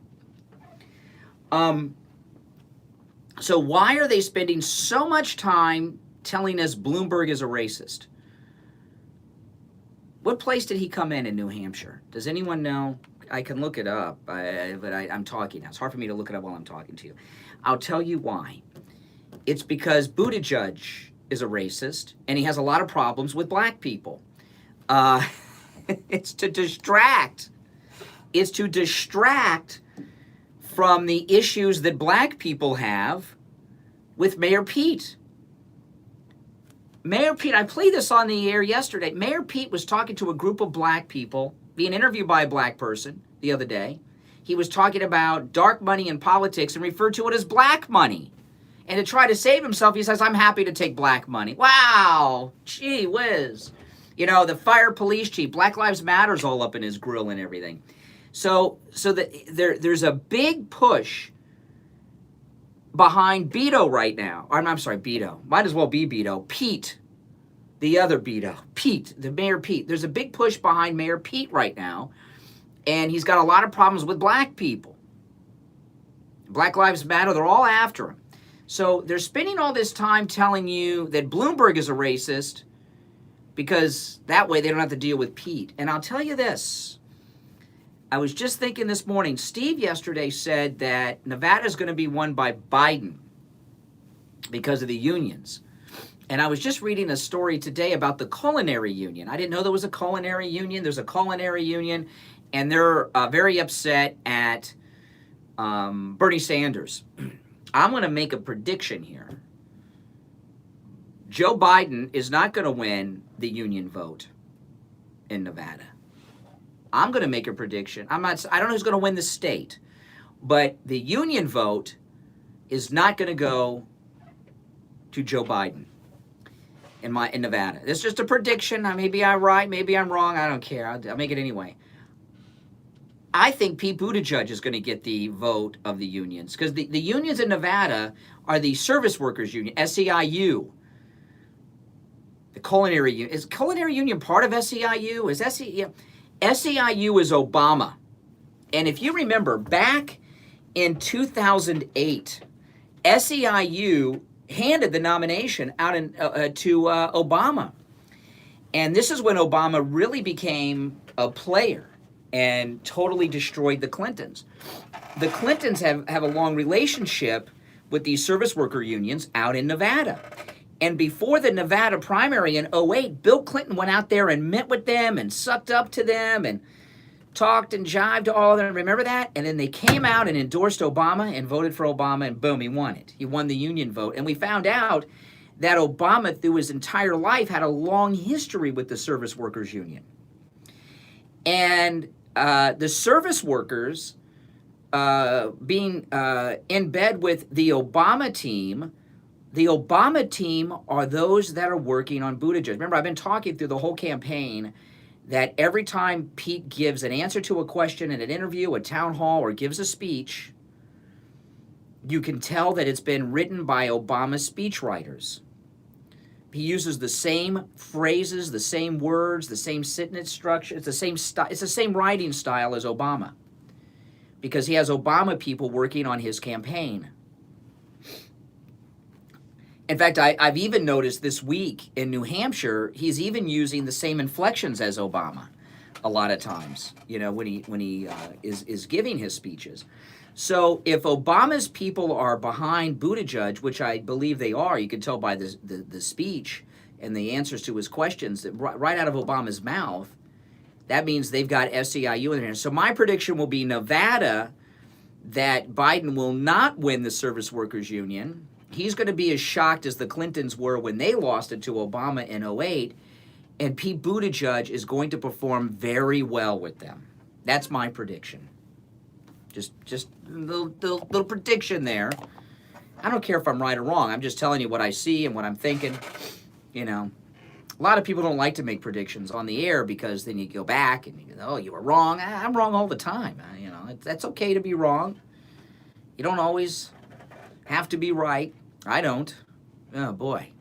But, yeah, so that'll be a big tell because Biden's... But they're spending all this time calling Bloomberg a racist, so no one's talking about the racism of Buttigieg. And a lot of the Black Lives Matter type activists fall right into it. You know, they're out there talking about this Bloomberg with stop and frisk, and then Bloomberg with the subprime mortgages for minorities, the red line, and they're going to be all over that. They won't be able to control themselves. So it's also a distraction for the black civil rights activists that have been stalking Pete Buttigieg around the country. They have been. They've been following him around. They'll misdirect them to go over to Bloomberg. I just turned the air conditioning down during the break. Big mistake. I'm going to sneeze. Oh, boy, I'll turn it up during the next break. It was really hot. It was about 85 degrees in here. Oh. And there's an air conditioning vent right over here pointing to my head above this microphone, and it's making me sneeze. Oh, boy. But that's my prediction, Nevada. Elizabeth Warren is an insane woman. She is really a fool. It's amazing. You know, she's worth $12 million. And she's just a fool. It's amazing to me. How does someone gather a net worth of $12 million who keeps making these foolish decisions? My favorite Elizabeth Warren screw-up was the Instagram live stream in her kitchen when she was drinking a beer. Remember that? She was drinking a beer. She was on Instagram Live, just like AOC. You know, and when she was in her, this was my favorite. You know, she figured if she did an Instagram Live feed from her kitchen, drinking a beer from the bottle, she didn't even pour it in a glass, that you would all relate to. Oh, she's just like me, Liz Warren. She's drinking a beer, and her husband comes in to the kitchen. You guys remember this? And she says, and Elizabeth Warren says to her husband, "Thank you for being here." What, in the home in which she supposedly lives in? You know, when I come home, my wife doesn't thank me for being home because I live there. She's more likely to tell me to take out the garbage or something, or help fold the laundry or something. But it was just, I just thought, when she says, "Thank you for being here." Yeah, in the home in which he lives, supposedly? What a bizarre thing that was to say. Well, Elizabeth Warren said something during a television interview. She told a story about an encounter she had on the campaign trail that she thinks makes her look good. And I think it makes her look like a psychopath. Do you guys know what I'm talking about? Have you heard that? I'm just going to play it for you. I'm not going to describe it. But I first want to say, before I play this, as you're listening to, now this is Elizabeth Warren telling a story about herself that she thinks makes her look good. I want you guys just to, as you listen to this, remember two things about Elizabeth Warren. One, she flies around every day on private jets. And two, Elizabeth Warren is worth $12 million. That's the second thing. She's worth $12 million. Okay? Now just remember that. She's worth $12 million. This is her bragging, telling a story about herself that she thinks makes her look good. Listen. Tell me, did the speech, and then afterwards did a selfie line, and we were there for over an hour. People are coming through, and they're saying thank you, and they're giving hugs and talking about what's important to them. Young woman came up by herself, and she said, I'm a broke college student with a lot of student loan debt. And she said, I checked and I had $6 in the bank. So I just gave $3 to keep you in this fight. That's what we've got to do. We've got to stay in this fight with people who are counting on us. This isn't about fighting other Democrats. This is about fighting for the America we believe in. Okay. So, so the $12 million woman took 50% of this young girl's net worth, $3. You know, if someone went up to Donald Trump and said at an event and said, Mr. President, I support you. I checked my bank account. I have $6, and I just gave half of my net worth, $3 of my $6. I just gave it to your campaign because we need you, Mr. President. What do you think President Trump would do? You know what I think he would do? I think he would say, don't give me your money. You've only got $6.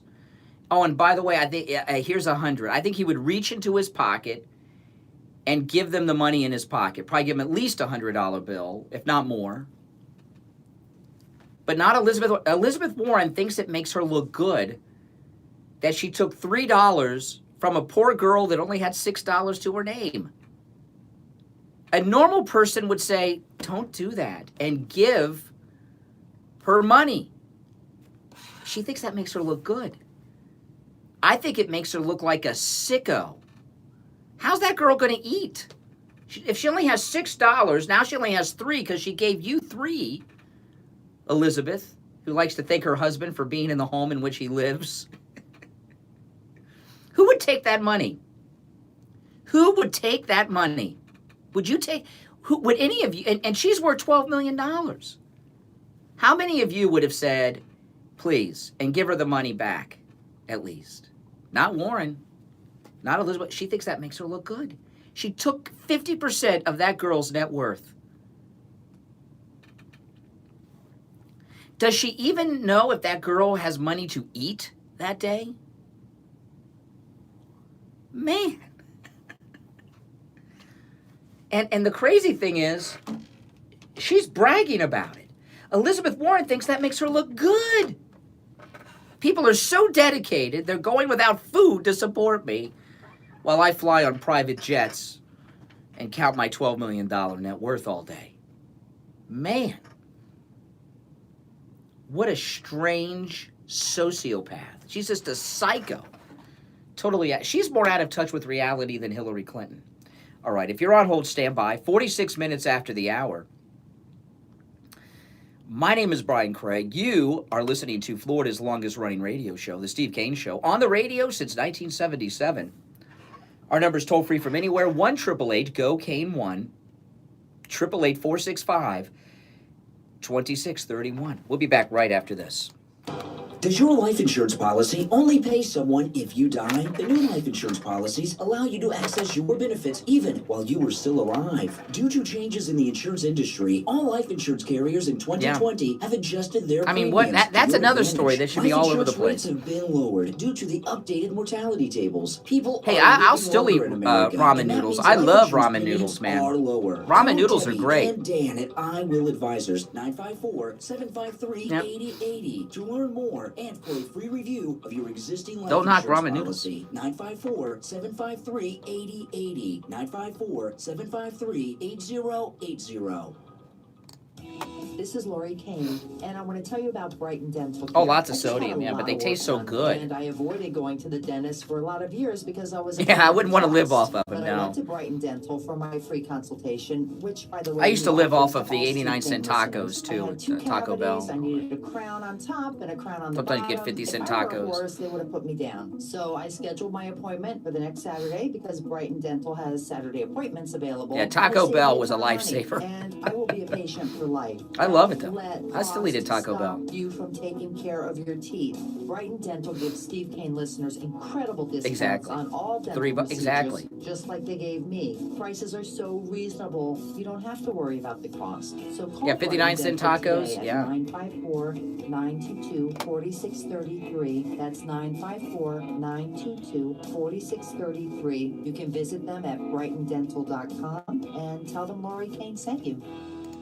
Attention homeowners, this is Scott from Cut My Kilowatts. I'm here to cut your electric bill and save you a lot of money. Perhaps even eliminate your electric bill altogether. We do this by making your entire home energy efficient, by upgrading some or all of the following: roofs, doors, windows, insulating your attic, AC systems and ducts, hot water heaters, and even adding solar. Energy efficient improvements that actually pay for themselves over a short period of time. Our program is designed to make the savings on your electric bill pay for all or part of your low monthly payments. The base program is government sponsored and gives you up to 30 years to pay. Requires no credit check, no money down, no income verification, no payments for up to 18 Oh my months. goodness, we're 5 away from 4,000 subscribers, people. 5 away. Qualify. Energy savings and hurricane solutions made easy. Call 954-939-1500. 954-939-1500 to start saving money now.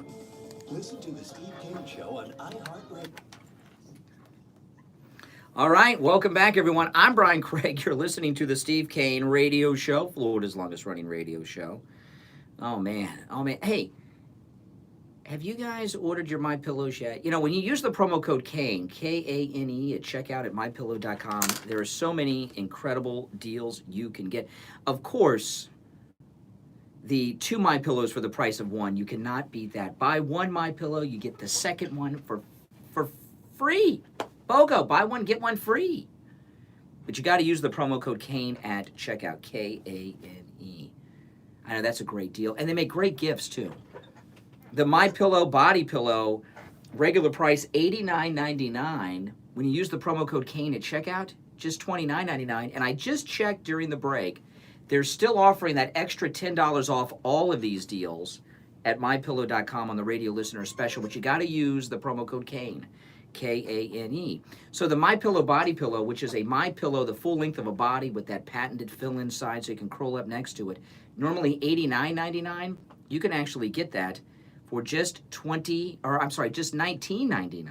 $89.99, $19.99 right now at MyPillow.com. 30% off the MyPillow pet beds when you use the promo code KANE at checkout. Oh, yeah. The MyPillow towel set. It's a 6-piece MyPillow towel set that come in 7 different colors. When you use the promo code KANE at checkout, buy 1 MyPillow towel set, get a second set free when you use the promo code KANE at checkout.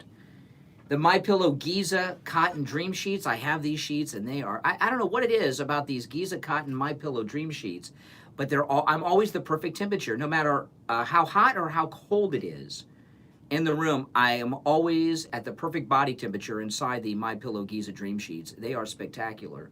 And when you use the promo code KANE at checkout, K-A-N-E, when you buy 1 set of MyPillow Giza Dream Sheets, you get a second set free, but you got to use the promo code KANE. And there's a lot of other specials there as well. You can also order by phone. When you order by phone, make sure you tell the person on the phone not only the promo code, but tell them how to spell it, KANE. And to order by phone and take advantage of all these great MyPillow deals, call 1-800-716-4879. 1-800-716-4879 and use that promo code KANE at checkout, KANE. All right, so yeah, Elizabeth Warren taking the last $3 from a student. Speech, and then afterwards did a selfie line, and we were there for over an hour. People are coming through, and they're saying thank you, and they're giving hugs and talking about what's important to them. A young woman came up by herself, and she said, I'm a broke college student with a lot of student loan debt. And she said, I checked, and I have $6 in the bank. So I just gave $3 to keep you in this fight. Wow. I just gave $3 to you, a millionaire 12 times over, 50% of my net worth. I don't know how I'm going to eat today and tomorrow.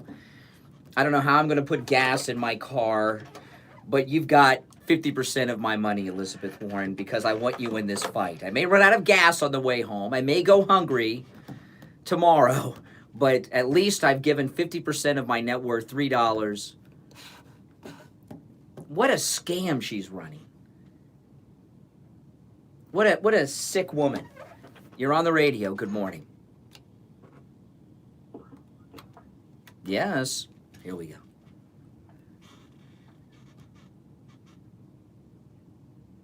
Yeah, I can hear Elizabeth Warren in the background. I can hear the radio in the background. I just can't hear you. Come on. This must be good. All right. All right. When you've got some material, call back. Oh, man. Amy Klobuchar. Now she's America's mom. She's a nasty woman who's abusive to her own staff, according to her staff.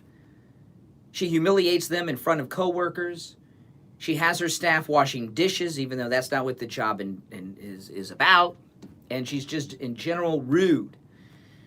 But now the media, they love Amy Klobuchar. She's got two things going against her, okay? One, she was a prosecutor when she was making her way, and she put a black man in prison for life. She ran campaign ads in her Senate race bragging about putting this black man in prison for life. And now it comes out that this guy was railroaded like Roger Stone.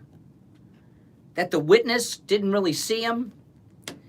That jailhouse snitches who have recanted on their testimony were given sentence reductions to tell jurors what Amy Klobuchar wanted them to hear. And a man may be in prison for life for a murder he did not commit because of Amy Klobuchar. Yeah. I know, pretty bad, isn't it? Yeah.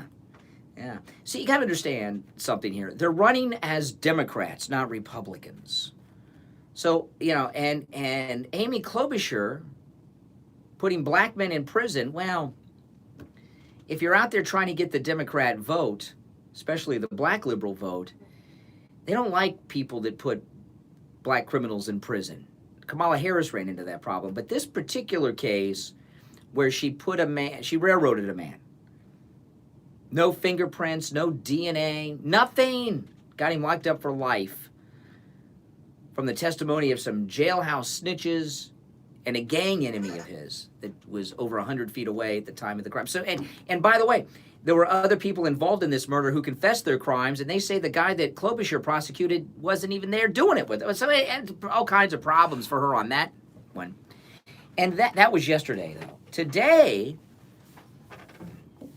some audio came out of Amy Klobuchar from 2006 when she was running for the Senate. And she talked about her, well, let me play it for you. This is Amy Klobuchar in 2006 saying much of what President Trump has been saying since he started down the escalator. I do believe that we need more resources at the border, and that includes our troops. What we have now, we have people waiting to come in legally. thousands of people waiting to come in legally to this country, and we have people coming in illegally. That's not right. We need to get order at the border. But we also have to stop giving amnesty to companies that are hiring illegal immigrants. Wow. That sounds like President Trump.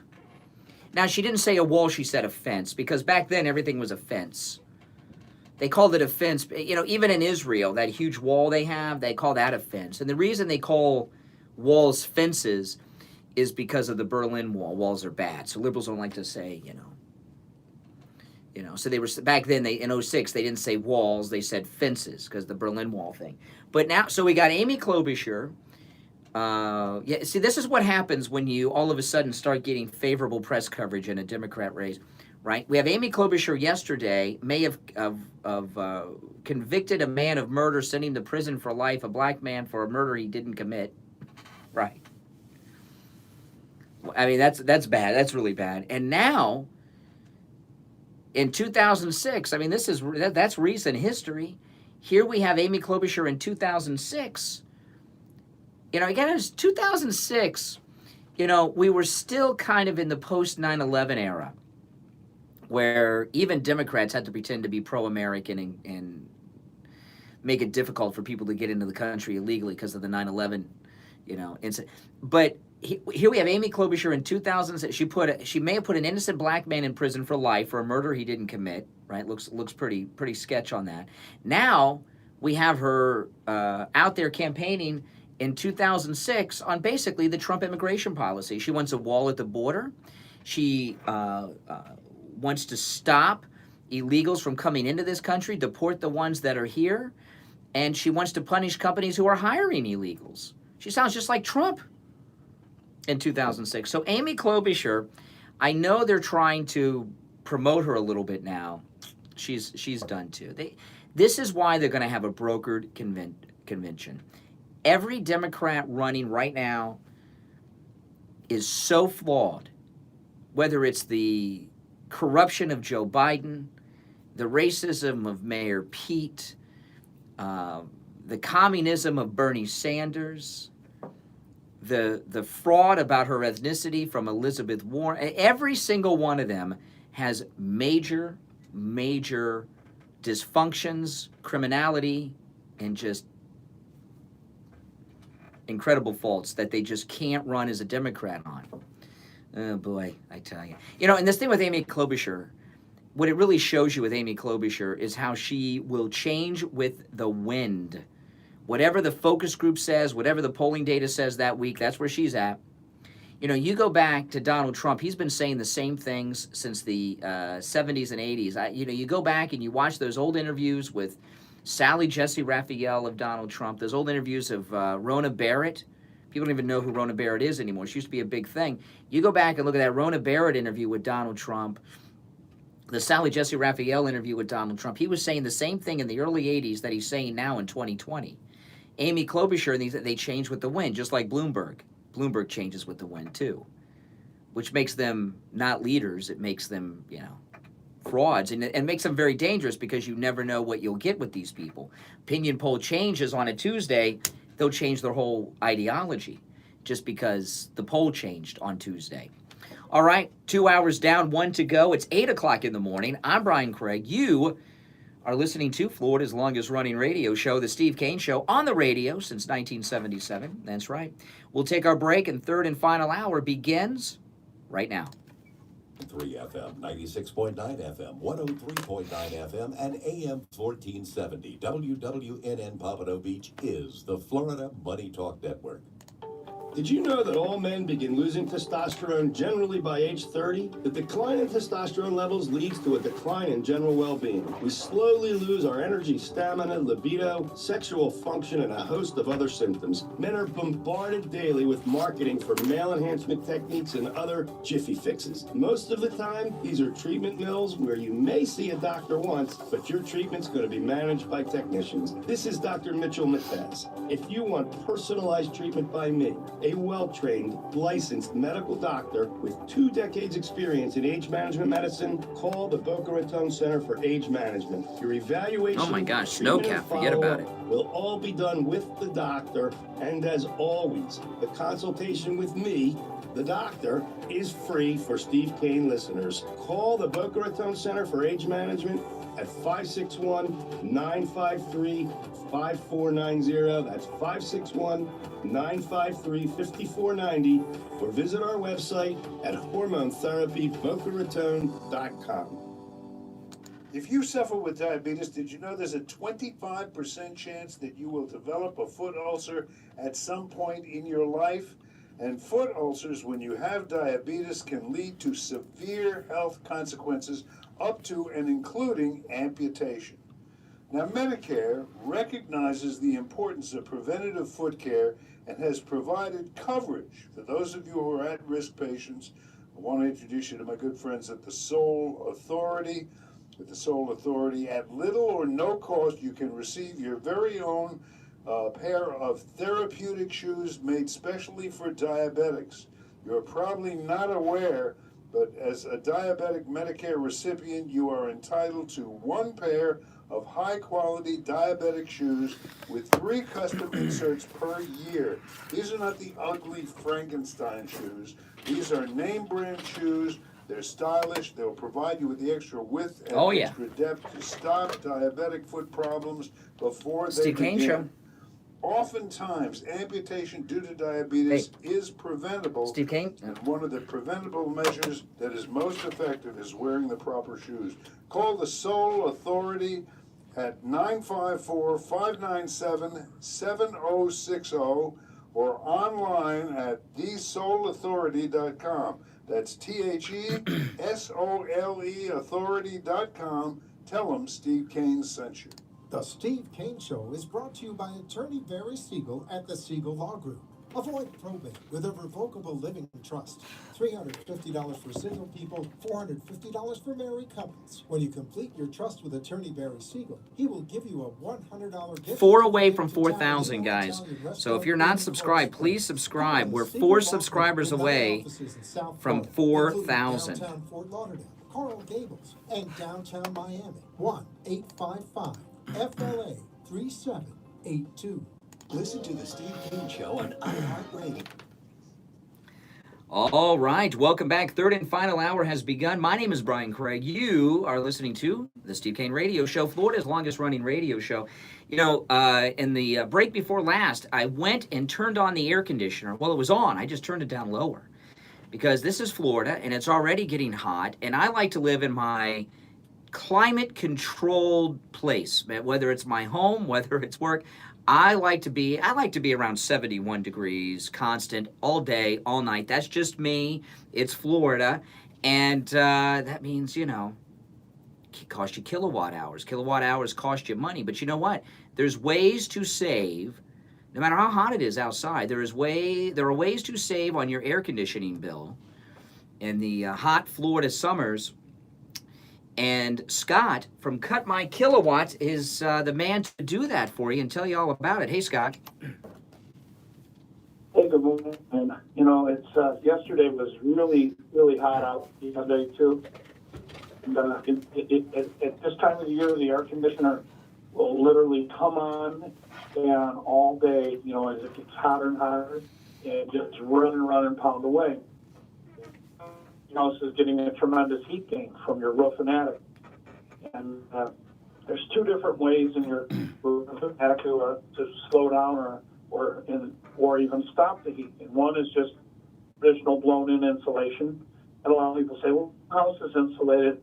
Well, year after year after year, my attic and the radiant energy from the sun that heats up your roof, and then the radiant energy comes down from your roof and heats up your insulation and your ceilings in your house, literally breaks down the insulation in the house. So what happens is it flattens out, uses the air insulation, the fluffiness, and then R value just disappears.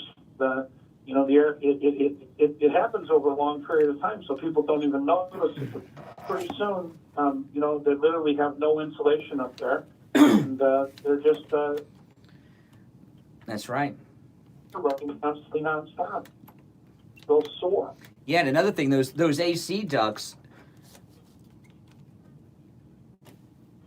So in the summer months, sometimes $50, $75, even $100. And that adds up. Yeah, yeah. Yeah. And you multiply that times 12, and that's a lot of money. Yeah. Coming in from the roof in the attic, I mean, literally, the attic doesn't even heat up anymore. I mean, it's amazing. You go up in your attic in the middle of the summer, and it's nice up there. And, you know, and that happens when we That's true, Rob. Literally, we take the heat blower off the whole house and cut the air conditioning bill in half. Yeah, and you know, another thing, your AC ducts, in your attic, when your attic is hot, it heats up those AC ducts. And when Scott comes out, he does that inspection. If he properly has your attic insulated, it'll also help keep your AC ducts cooler, which will also help because that cool air's got to travel through those in your attic. It's amazing, all these little things that Scott will find to save you big money on your electric bill. Literally, the radiant barrier is on sale for 50% off. I mean, you can get the stuff put in your home for $1 a square foot. Wow. And so that just doesn't happen. It's like... Yeah.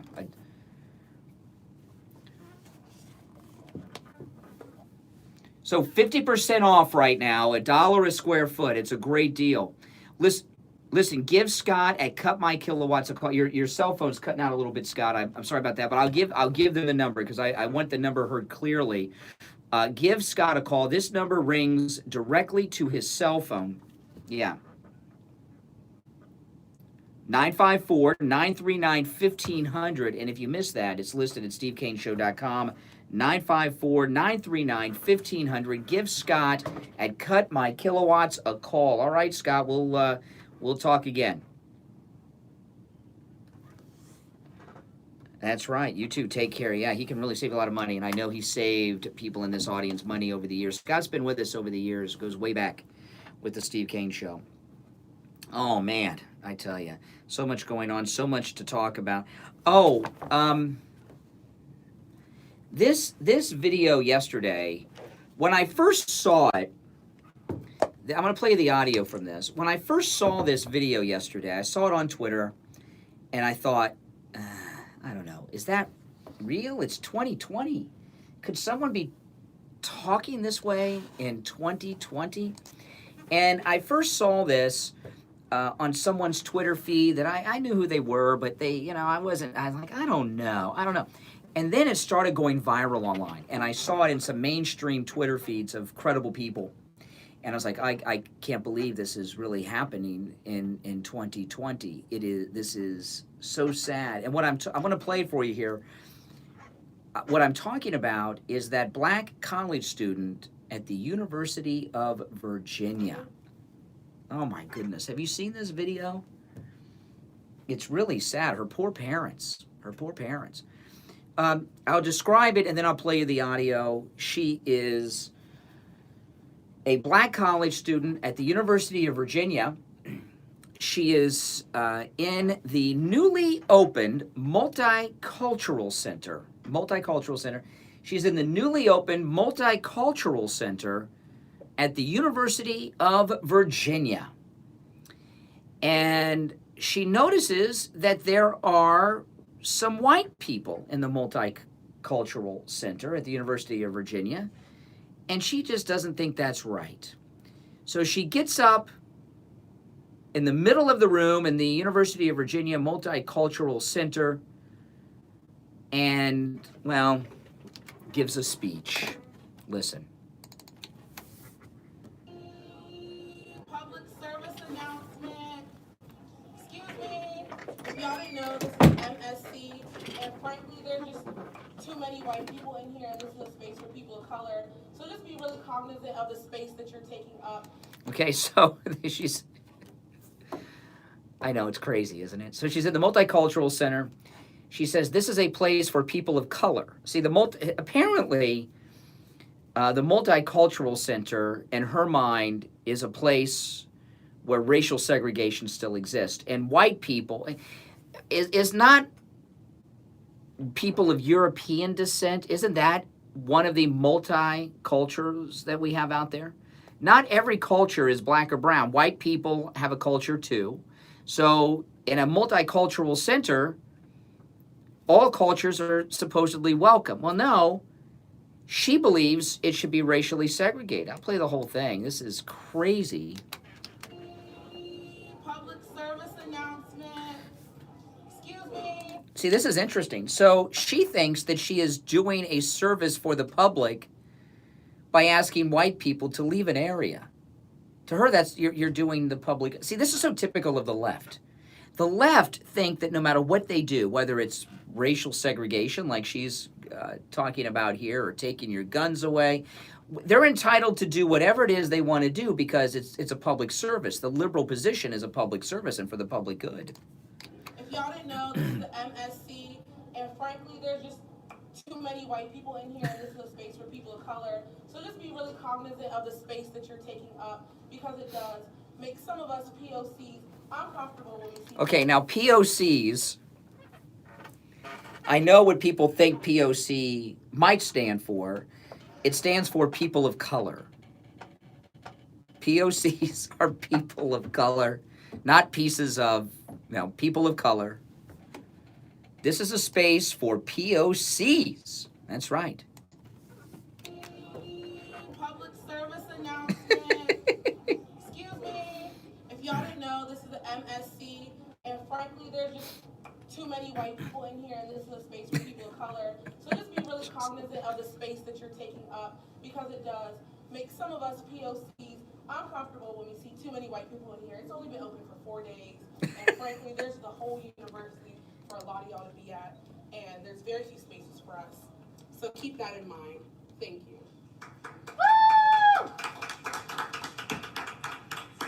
Wow, and she's applauded. Yeah, there's a lot of places, frankly, for you white folk. Yeah. Why do you have to sit at the lunch counter? There's other places in the restaurant to sit. You don't have to sit at the lunch counter. Rosa Parks, listen. You don't have to sit in the front of the bus. Frankly, there's a seat at the back of the bus for you, Rosa Parks. This girl, this is sad. I know a lot of people are circulating this on social media, and they're angry at this girl. I feel sorry. She's a college student. She's a kid. She hasn't grown up yet. Oh, yeah, she's 20, she gets her period. She has sex. She's not she's a kid. All right? Although if you see her, I don't know if she's having sex, if you've seen her. I feel sorry for her. I'm not angry at her. Her mind is gone. And this is the comparison that I would make, to her is, I was talking about this on my podcast last night. So you may have heard me talk about this on the podcast.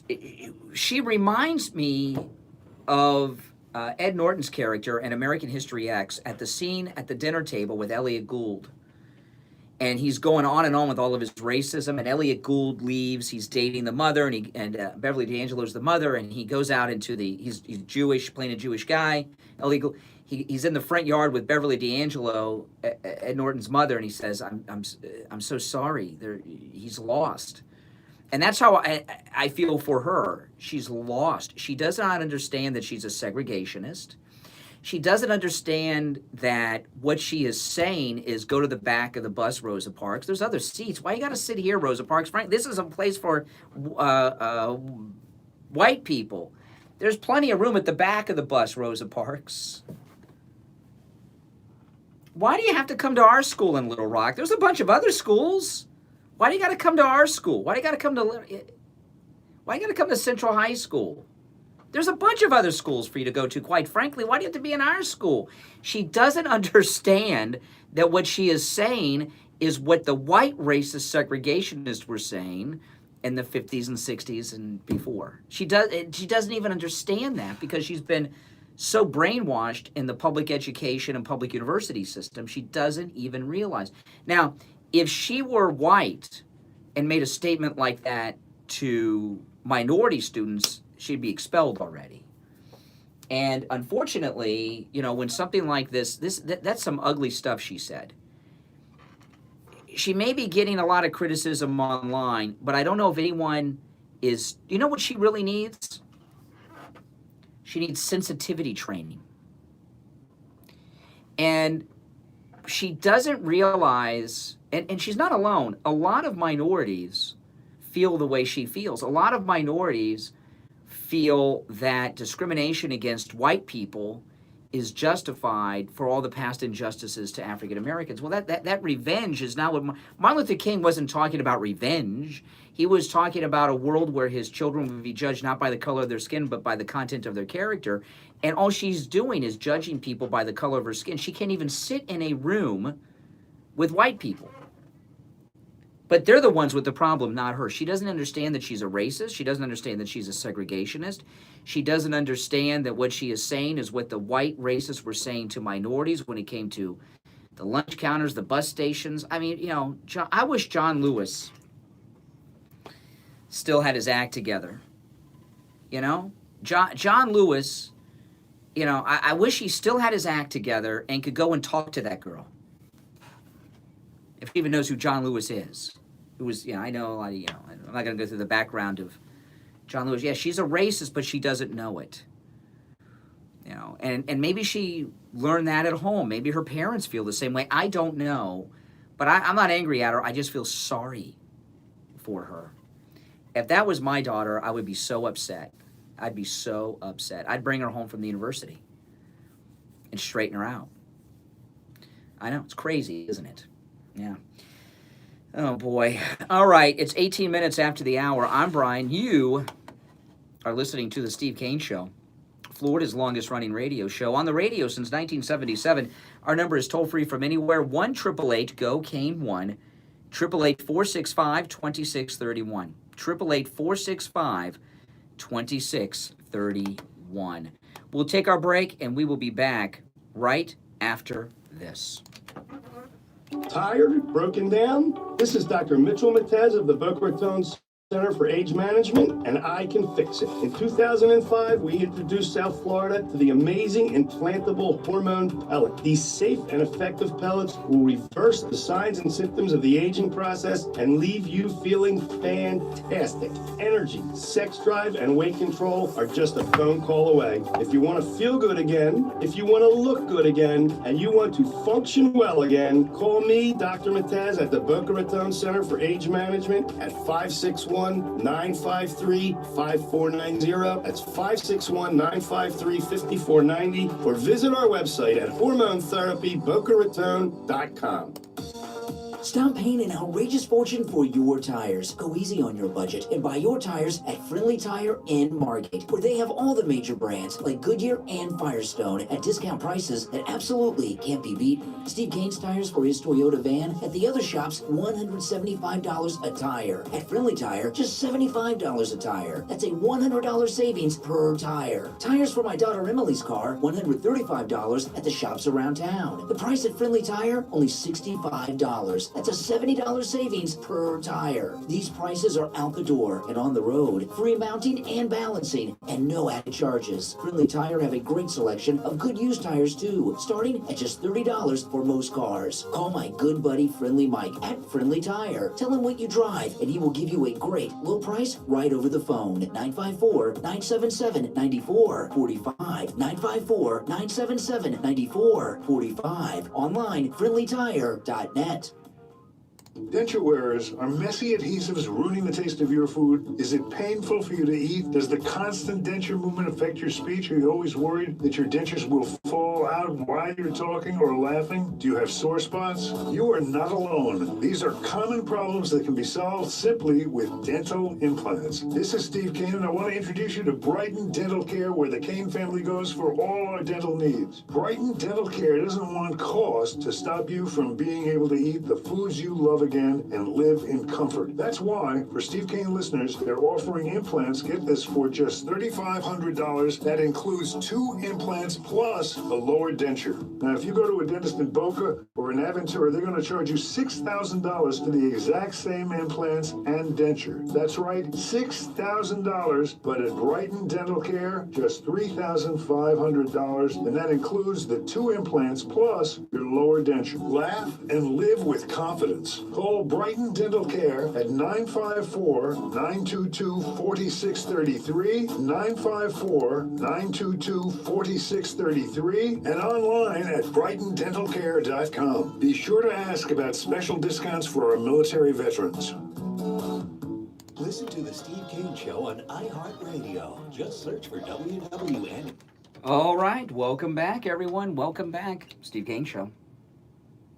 I'm Brian, and of course, this is Florida's longest running radio show, the Steve Kane Show, on the radio since 1977. Oh, boy, I tell you, I know. What a sad girl. What a sad girl. Good morning. You're on the radio. Would have paid the girl's college off if she had done that, number one. Are you talking about the Elizabeth Warren taking the $3 from the college girl that only... Her college tuition bill off.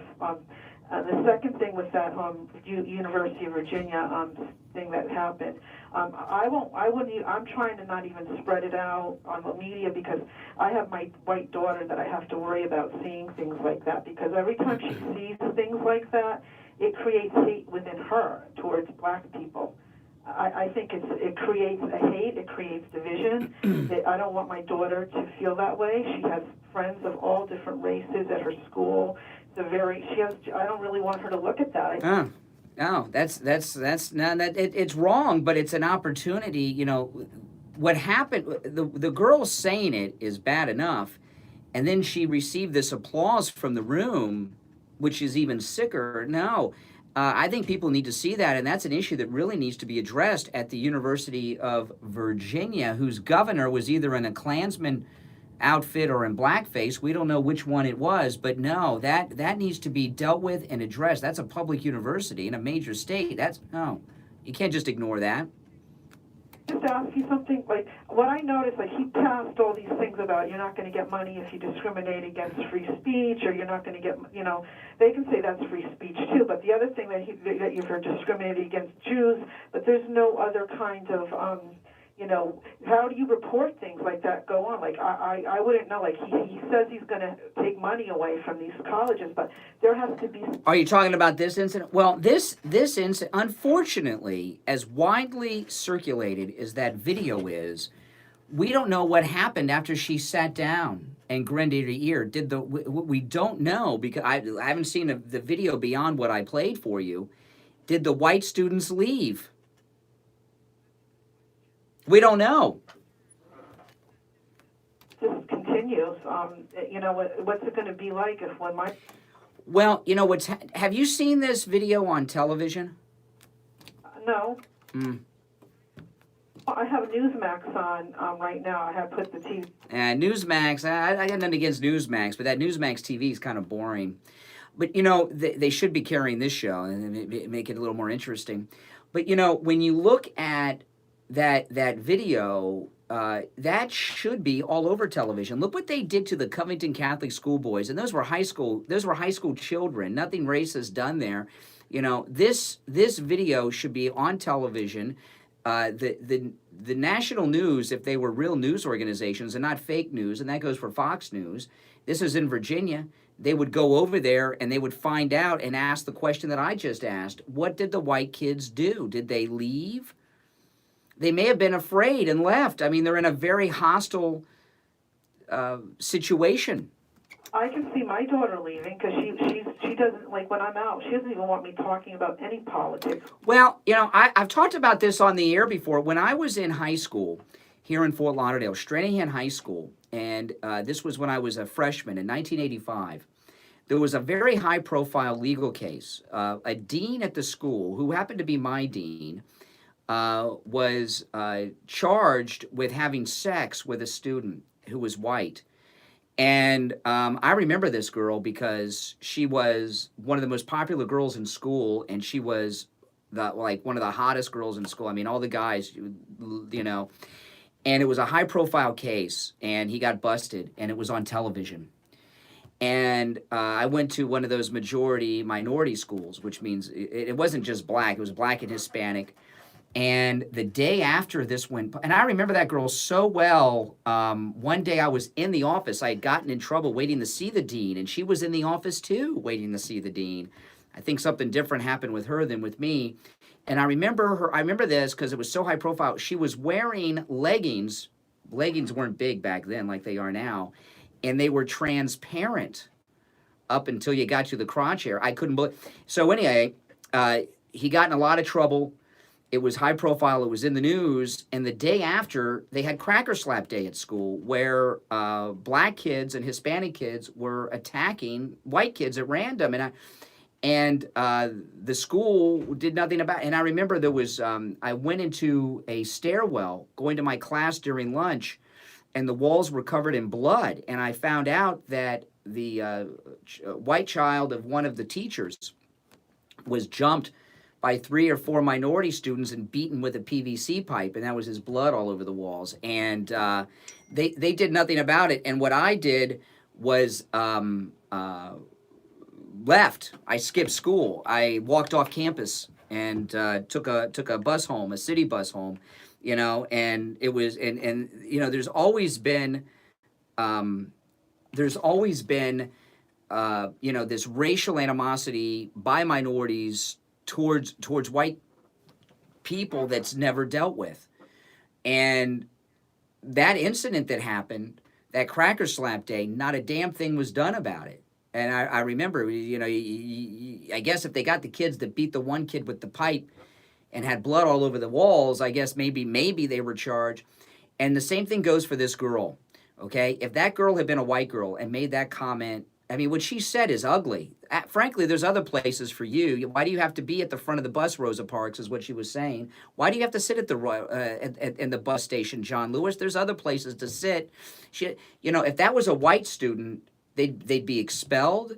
There'd be a national dialogue. CNN and Fox and MSNBC would be camped out at the University of Virginia. They would find out where she lived and track down her parents. But there seems to be a justification. When blacks act out this way, look at what happened with the white guy at Walmart that tried to run down the Trump people in Jacksonville over the weekend. Total national media blackout on that. There's a justification when it comes to racial and political hate from the left towards Republicans and white people because they feel they're justified in acting out these ways. And it needs to be talked about and dealt with. When I saw this and she made that announcement in the beginning, I thought it was really a joke. I couldn't believe it was real until I saw it circulated on some credible Twitter feeds by people, because it seems so outrageous that in 2020 something like that would happen. I don't think the girl should be expelled from school, but she needs to be talked to by adults. She's got racism in her bones. It's in her blood. And if it's not corrected now, she's going to have she's going to have a tough time ahead of her. All right, thanks for your call. I appreciate it. Oh man, no, don't. That needs to be circulated and talked about. The media won't circulate it. The media won't talk about it. All right, let's take our break for the bottom of the hour. All right, my name's Brian. This is the Steve Kane Radio Show, Florida's longest-running radio show on the radio since 1977. We'll be right back. Don't go anywhere.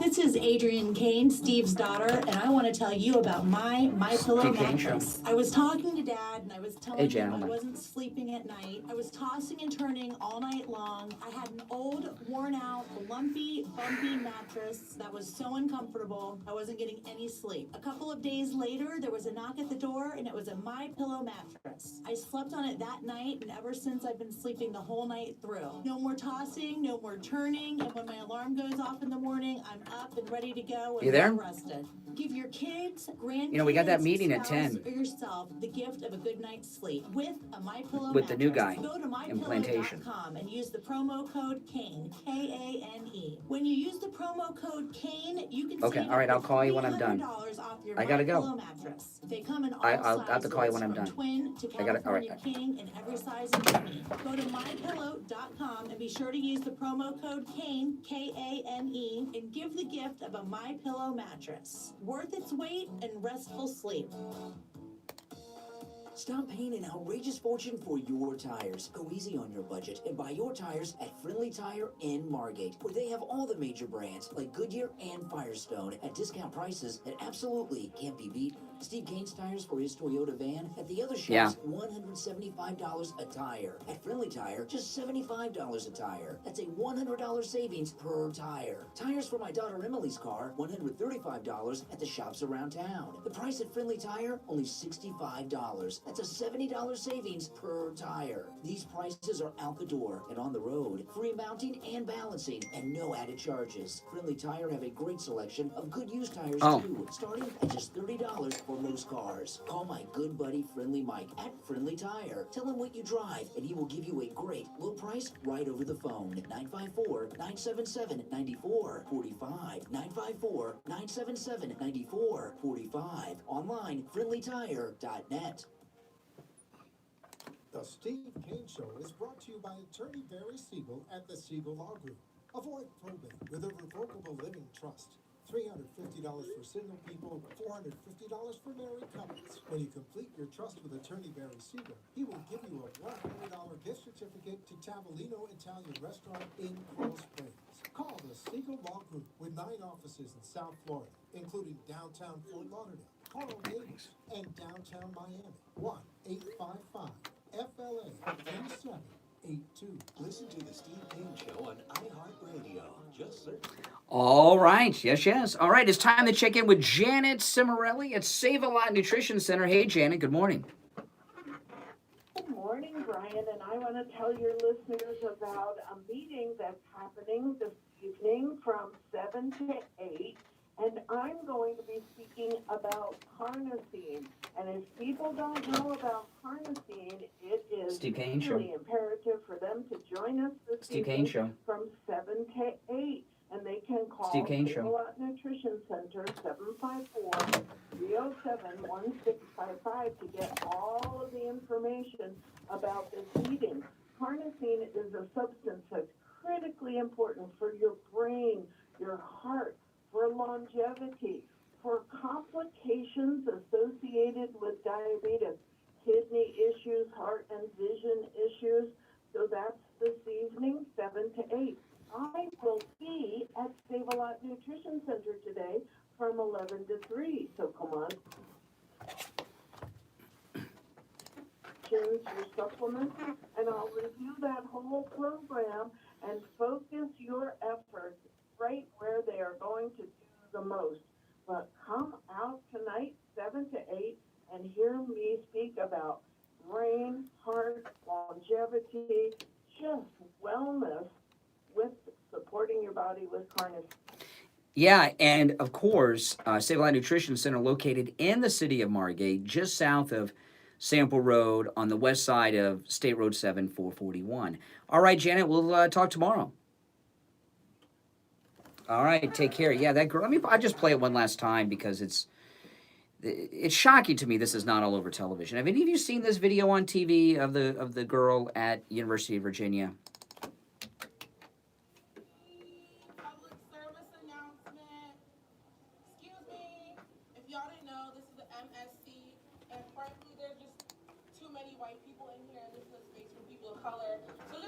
Cognizant of the space that you're taking up, because it does make some of us POCs uncomfortable when we see too many white people in here. It's only been open for 4 days, and frankly, there's the whole university for a lot of y'all to be at, and there's very few spaces for us.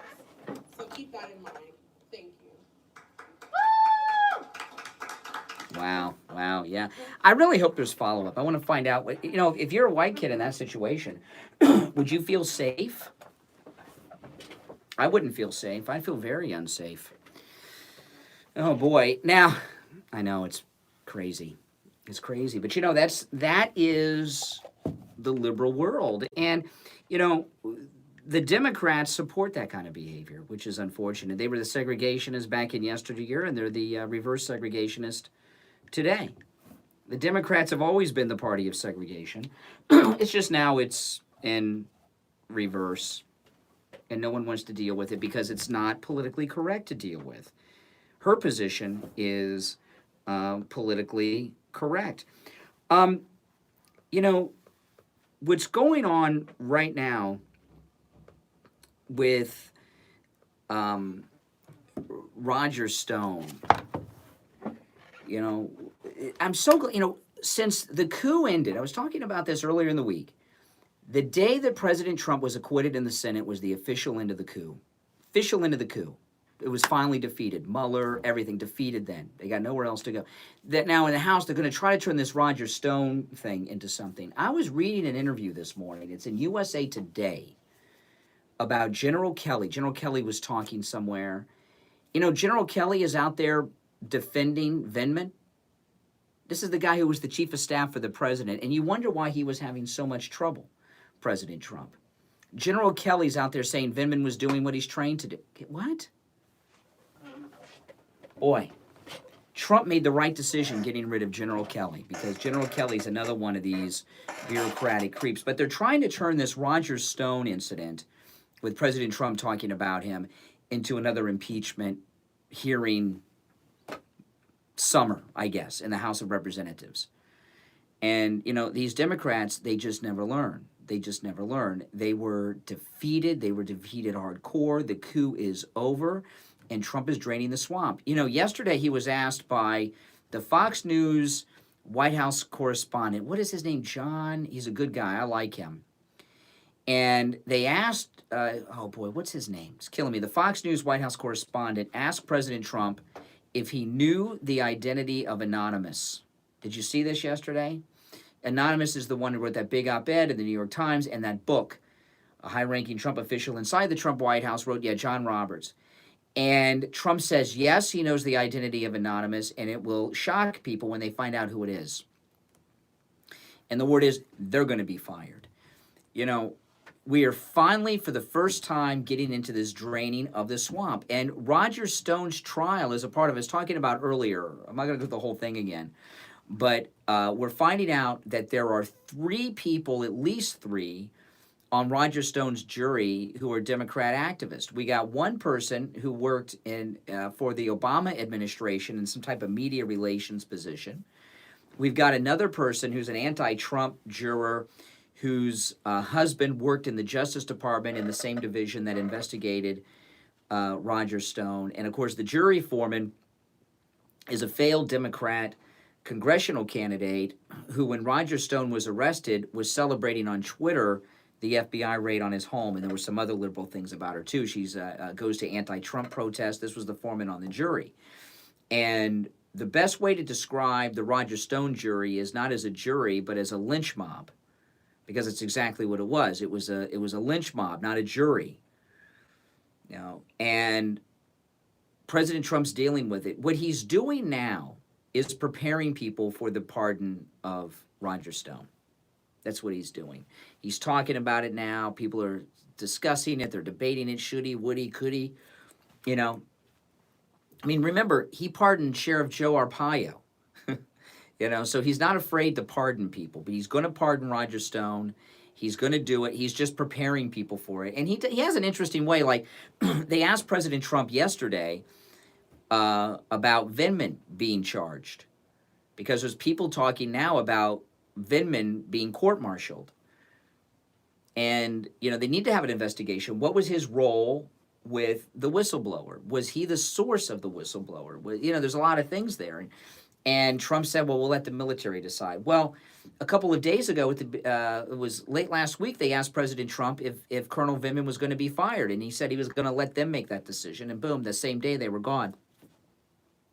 President Trump has been holding back. He's been very patient and letting these people run amok. He was waiting for the impeachment to be over. It's over. He's been acquitted. The coup is ended. And now he is really draining the swamp, and it's happening big time. And when that identity comes out soon of Anonymous, oh, man. Now, yesterday, in this White House press moment, President Trump, he was asked by a reporter what lessons he takes from the impeachment, and his response was just marvelous. The Republicans have said they hope he would learn a lesson from impeachment. Now, I don't know who this reporter, I don't know who that reporter is. They said the Republicans have said they hope you would have learned a lesson from impeachment. What Republican is saying that? Mitt Romney? Who's saying, I don't know who's saying that. The Republicans have said they hope you would learn a lesson from impeachment. What lesson did you learn from impeachment? That the Democrats are crooked, they've got a lot of crooked things going, that they're vicious, that they shouldn't have brought impeachment, and that my poll numbers are 10 points higher because of fake news like NBC, which reports the news very inaccurately, probably more inaccurately than CNN, if that's possible, MSDNC, and your MS... I like, by the way, that voice in the background, he's got a foreign leader there, and that's the translator for the foreign leader translating what Trump is saying. I like that one, MSDNC. Did he pick that up from Mark Levin? That sounds like something Mark Levin would say. But he's telling it like it is here. News like NBC, which reports the news very inaccurately, probably more inaccurately than CNN, if that's possible. MSDNC, and your MS, and if you take a look at NBC, no, I think they're among the most dishonest reporters of the news. Okay, thank you very much, everybody. I appreciate it. Thank you. Thank you. Thank you very much. Thank you. I'm not sure if there's anything else. Hold on. You never know with him. Now, I guess there was nothing else at the end there. But, yeah, I mean, he's really calling it out. And he stands up to the media. He stands up to this. And he also said in that little press moment yesterday, when he was talking about Roger Stone, he said all these other people, the FISA warrant people, there's no penalties for them? No? There's no penalties for them? See, you know, this is the thing that we've really learned. When President Trump says he wants to make sure that this doesn't happen to any future presidents 150 years from now, see, this is how Washington has always worked. The bureaucracy and the deep state and all these people have always spied on every president, every candidate, every congressman, and they have all these kinds of things on them to control them. But it is very unusual for someone to come out of the world of politics and make it to the presidency. This sloppy way they handled it is because they usually by the time someone makes it to the Senate or is a nominee for president, they already got the goods on them because they had to work their way up. Donald Trump, they never really thought he would be a serious candidate, and his nomination caught them off guard.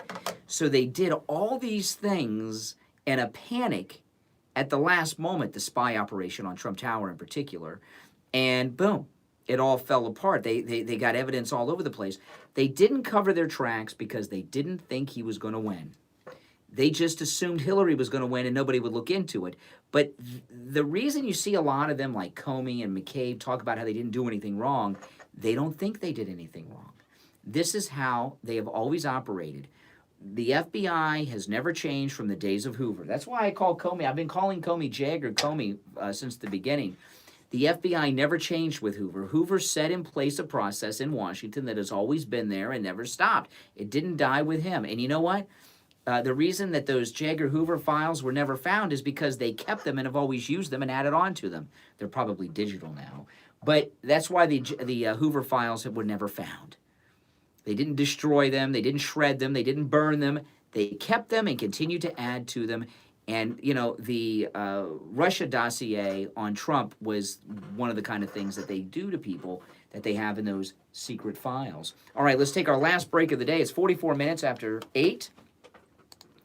I'm Brian. You are listening to the Steve Kane Radio Show, Florida's longest-running radio show on the radio since 1977. We'll take our break and be right back after this.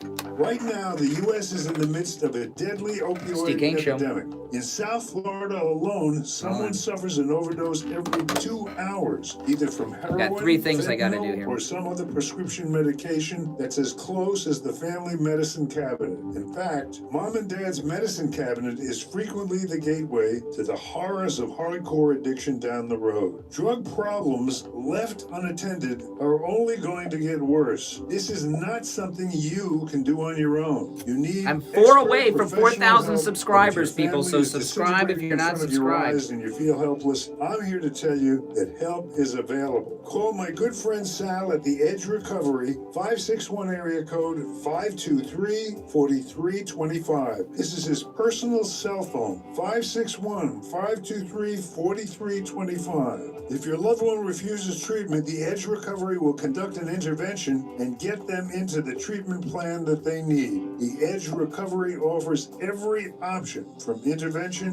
to 30-day rehab to sober living to counseling with a licensed therapist, as well as group therapy treatment. It's covered by most insurance, but no matter what your situation is, the Edge Recovery has options for you. Yeah, I've been on those. Call I Sal at the I Edge block those Recovery. emails. I don't Do need to it read their today. crap. 561 area code 523-4325. Again, that's Sal's personal cell phone, 561-523-4325. This is Steve Kane. We are here this morning with William Youngerman from William Youngerman, Inc. for our gold report. William, how are you? Welcome to the show. Wanted to ask you the big question, the big one that everyone wants to know. With gold, when's a good time to buy, and when do you sell? Okay, that's... Hey, Barry, got you. Great, The hold answer on. to the question, when do you sell, is really goes back to why did you buy it in the first place? When the reason you bought it is fulfilled, it's time to sell. Or when the reason that you bought it no longer exists, it's time to sell. In 1980, gold hit a high of $850. And people had bought gold all the way up to that level. And at that time, the reason to own gold changed dramatically because we had 25% interest rates all of a sudden. The government said we will stop inflation no matter what, and they did so with very high interest rates. That reason for owning gold then changed, and we dramatically told our customers in the 1980s, sell your gold, sell. It's finished for the time being, okay? That was a reason. Now, some people held on because they said, no, I want this as my insurance policy. Insurance policy, you don't necessarily buy and sell your life insurance policies. You have it for a particular reason. And some of your money should always be in gold, regardless of what the price is doing. Historically, we've always said at least 5%. At this particular time, we recommend much higher percentage of our assets being gold, silver, and platinum. So the reason for buying it will determine when to sell it. If that reason changes or is fulfilled, that's the time to sell it. But it must go along with the fact that you understand that gold is the only real money in the world. It is the only thing that has no IOUs or attached to it. It is an insurance policy, and it is a hedge against inflation, and it's the only real money that will maintain its buying power for you in the long term. Okay, well, that answers that question. If the question becomes where, well, I can tell you where. William Youngerman, Inc., located at 1. Make sure you guys subscribe. We're 4 away from 4,000 subs. You can drop by. It's in the Bank of America building, right on the first floor, opposite the Bank of America. You can call William at 1-800-327-5010 or go to the website at williamyoungerman.com. Listen to the Steve Kane Show on iHeartRadio. Just search for double. All right, and it's time to check in with attorney Barry Siegel, our estate planning attorney. Barry Siegel, good morning. Good morning. How are you, Brian? I'm doing great. How are you? Well, that's good to hear.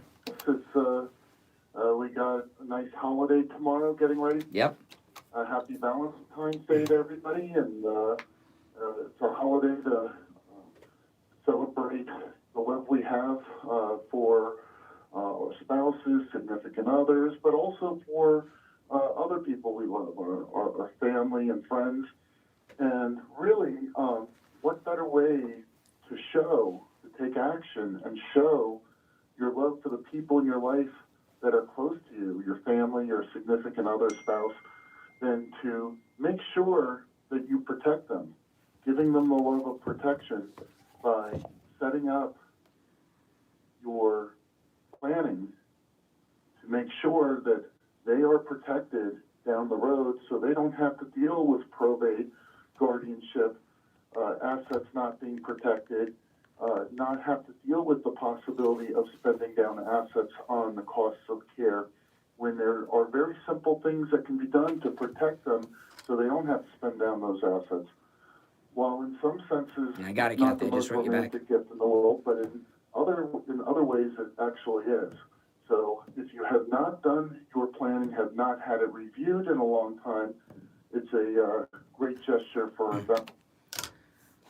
Absolutely, absolutely. And, you know, Attorney Barry Siegel has offices throughout South Florida. His primary office is in Boca Raton, but he has offices from way up in North Palm Beach all the way down into Dade County.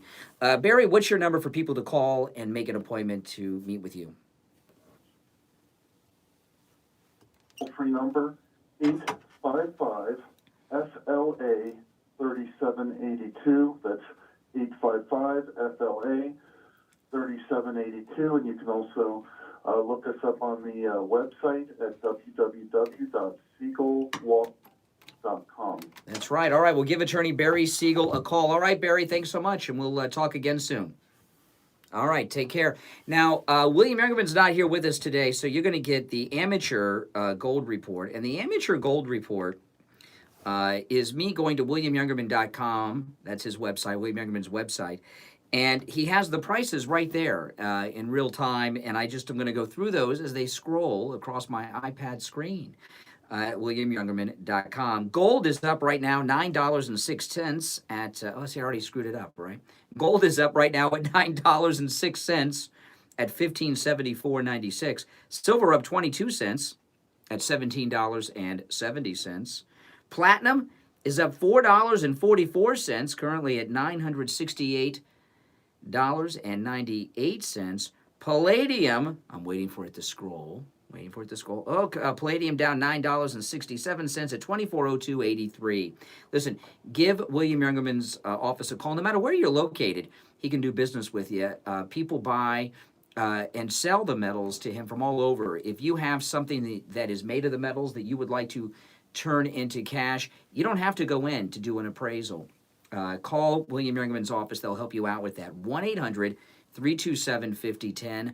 1-800-327-5010. And, of course, they're located in Boca Raton, just immediately east of US 1 Federal Highway on the south side of Palmetto Park Road. William Youngerman. All right. Good morning. You're on the radio. Yes. Oh, Richie, yes. Saying that this is not for white people. That's correct. The Multicultural Center is for every culture other than European. And you made a comment that the Democratic Party was the party of segregation. And I beg to differ with you. They are still the party of that's segregation. awesome. You have their ex-leading candidate for President of the United States running off to South Carolina. Now, he called earlier. He squeezed in. I didn't know it was him. I wouldn't have taken him again. There's not enough black people there. It's only the white people didn't He vote squeezed for me. through. So now we're going to take our country back, going to South Carolina. Yeah. So what would you do? What would you do, Richie, to this girl at the University of Virginia who said the white people need to leave? What would you do to her? I would only talk to her because I used to listen to this for 32 and a half years when I was the only white figure on a bus. Yeah. Without, like I was invisible. They forgot you were there. 32. You were kind of like that guy in The Butler who was the black butler at the White House. People forgot he was invisible. They forgot he was there. Yeah. I know what you mean. So. Yeah. Well, you know, I've got a friend that I've known since I was a teenager. He's a white guy like me, and he's always been into black girls, right? He's been married to black girls, divorced from black girls, remarried another black girl. He's always been in the black. So his whole circle are black people. And he tells me this, that he gets together with the family and with the friends, and he's the only white guy there. and he's been in the family for so long, they forget that he's white. And he tells me stuff all that he's like, you wouldn't believe what they say about white people. And I'm like, well, you're there. They're like, yeah, but they forget that I'm white, and they talk openly and say terrible racist things about white people all the time. All day long. Yeah. All day long. Yeah. And they even criticize themselves. Sitting there, they say, you're trying to act like you're a cracker. I mean, I used to listen to this. Yeah, yeah. But you know what? The deal was, there's a difference, though. You were driving the city bus, the county bus. You know, that's kind of like homeless people and things like that. You know, you're dealing with somebody in college at a major university, at the University of Virginia. You're dealing with, like, winos and Skid Row types on the bus. But how about Biden? What about Biden? Card. Yeah, yeah. No, which one's that? Oh, really? What did he do? He had an accent? You be far. Oh, my gosh. Yeah. Well, I saw this morning that Bloomberg is meeting with black pastors in South Carolina to get their support. So I guess is he filling up the collections plate at this meeting? I don't know why they would support Bloomberg, who supported Stop and Frisk, but he's meeting with the black pastors. Seriously, listen, when are we going to... Yeah.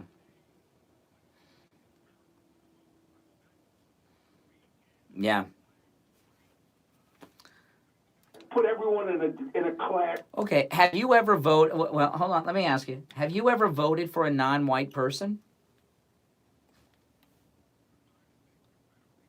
District that was ever, I might have Come on. a token. So you've never knowingly voted for a non-white person? Actually, I voted against Obama. I mean, so he's the only major candidate. Yeah. Mm-hmm. Yeah, party line. All right, Richie, I got to run. Thanks for the call. Oh, my goodness. A revelation from Richie. He has never knowingly voted for a non-white person. All right. I don't know if I voted for a non-white person either. No, I'm trying to think. Have I ever voted for a non... I don't know. And when I know on the major races, what I'm talking about is like county commission and things like that. Maybe. I don't know. Well, you know what? Marco Rubio's Hispanic. Does that count? What do you guys think? I don't know. Listen, we're all out of time, but we'll be back tomorrow at 6 a.m. My name is Brian. You are listening to the Steve Kane Radio Show, Florida's longest running radio show on the radio since 1977. We're here live and morning drive from 6 until 9 a.m. Weekday mornings. You can listen to the Steve Kane Show weekdays, midnight until 9 a.m. That's right, midnight till 9 a.m. We'll talk to you guys tomorrow. Thanks for listening and have a great, great day. 5.3 FM, 96.9 FM, 103.9 FM, and AM 1470. WWNN Pompano Beach is the Florida Money Talk Network. All right, guys, take care. If you're not subscribed, I'm like 4 away from 4,000 subscribers. So if you're not subscribed, please subscribe. Get me over that 4,000. We almost did it today, but not quite. But hopefully soon. All right, guys, I'll see you later. Take care.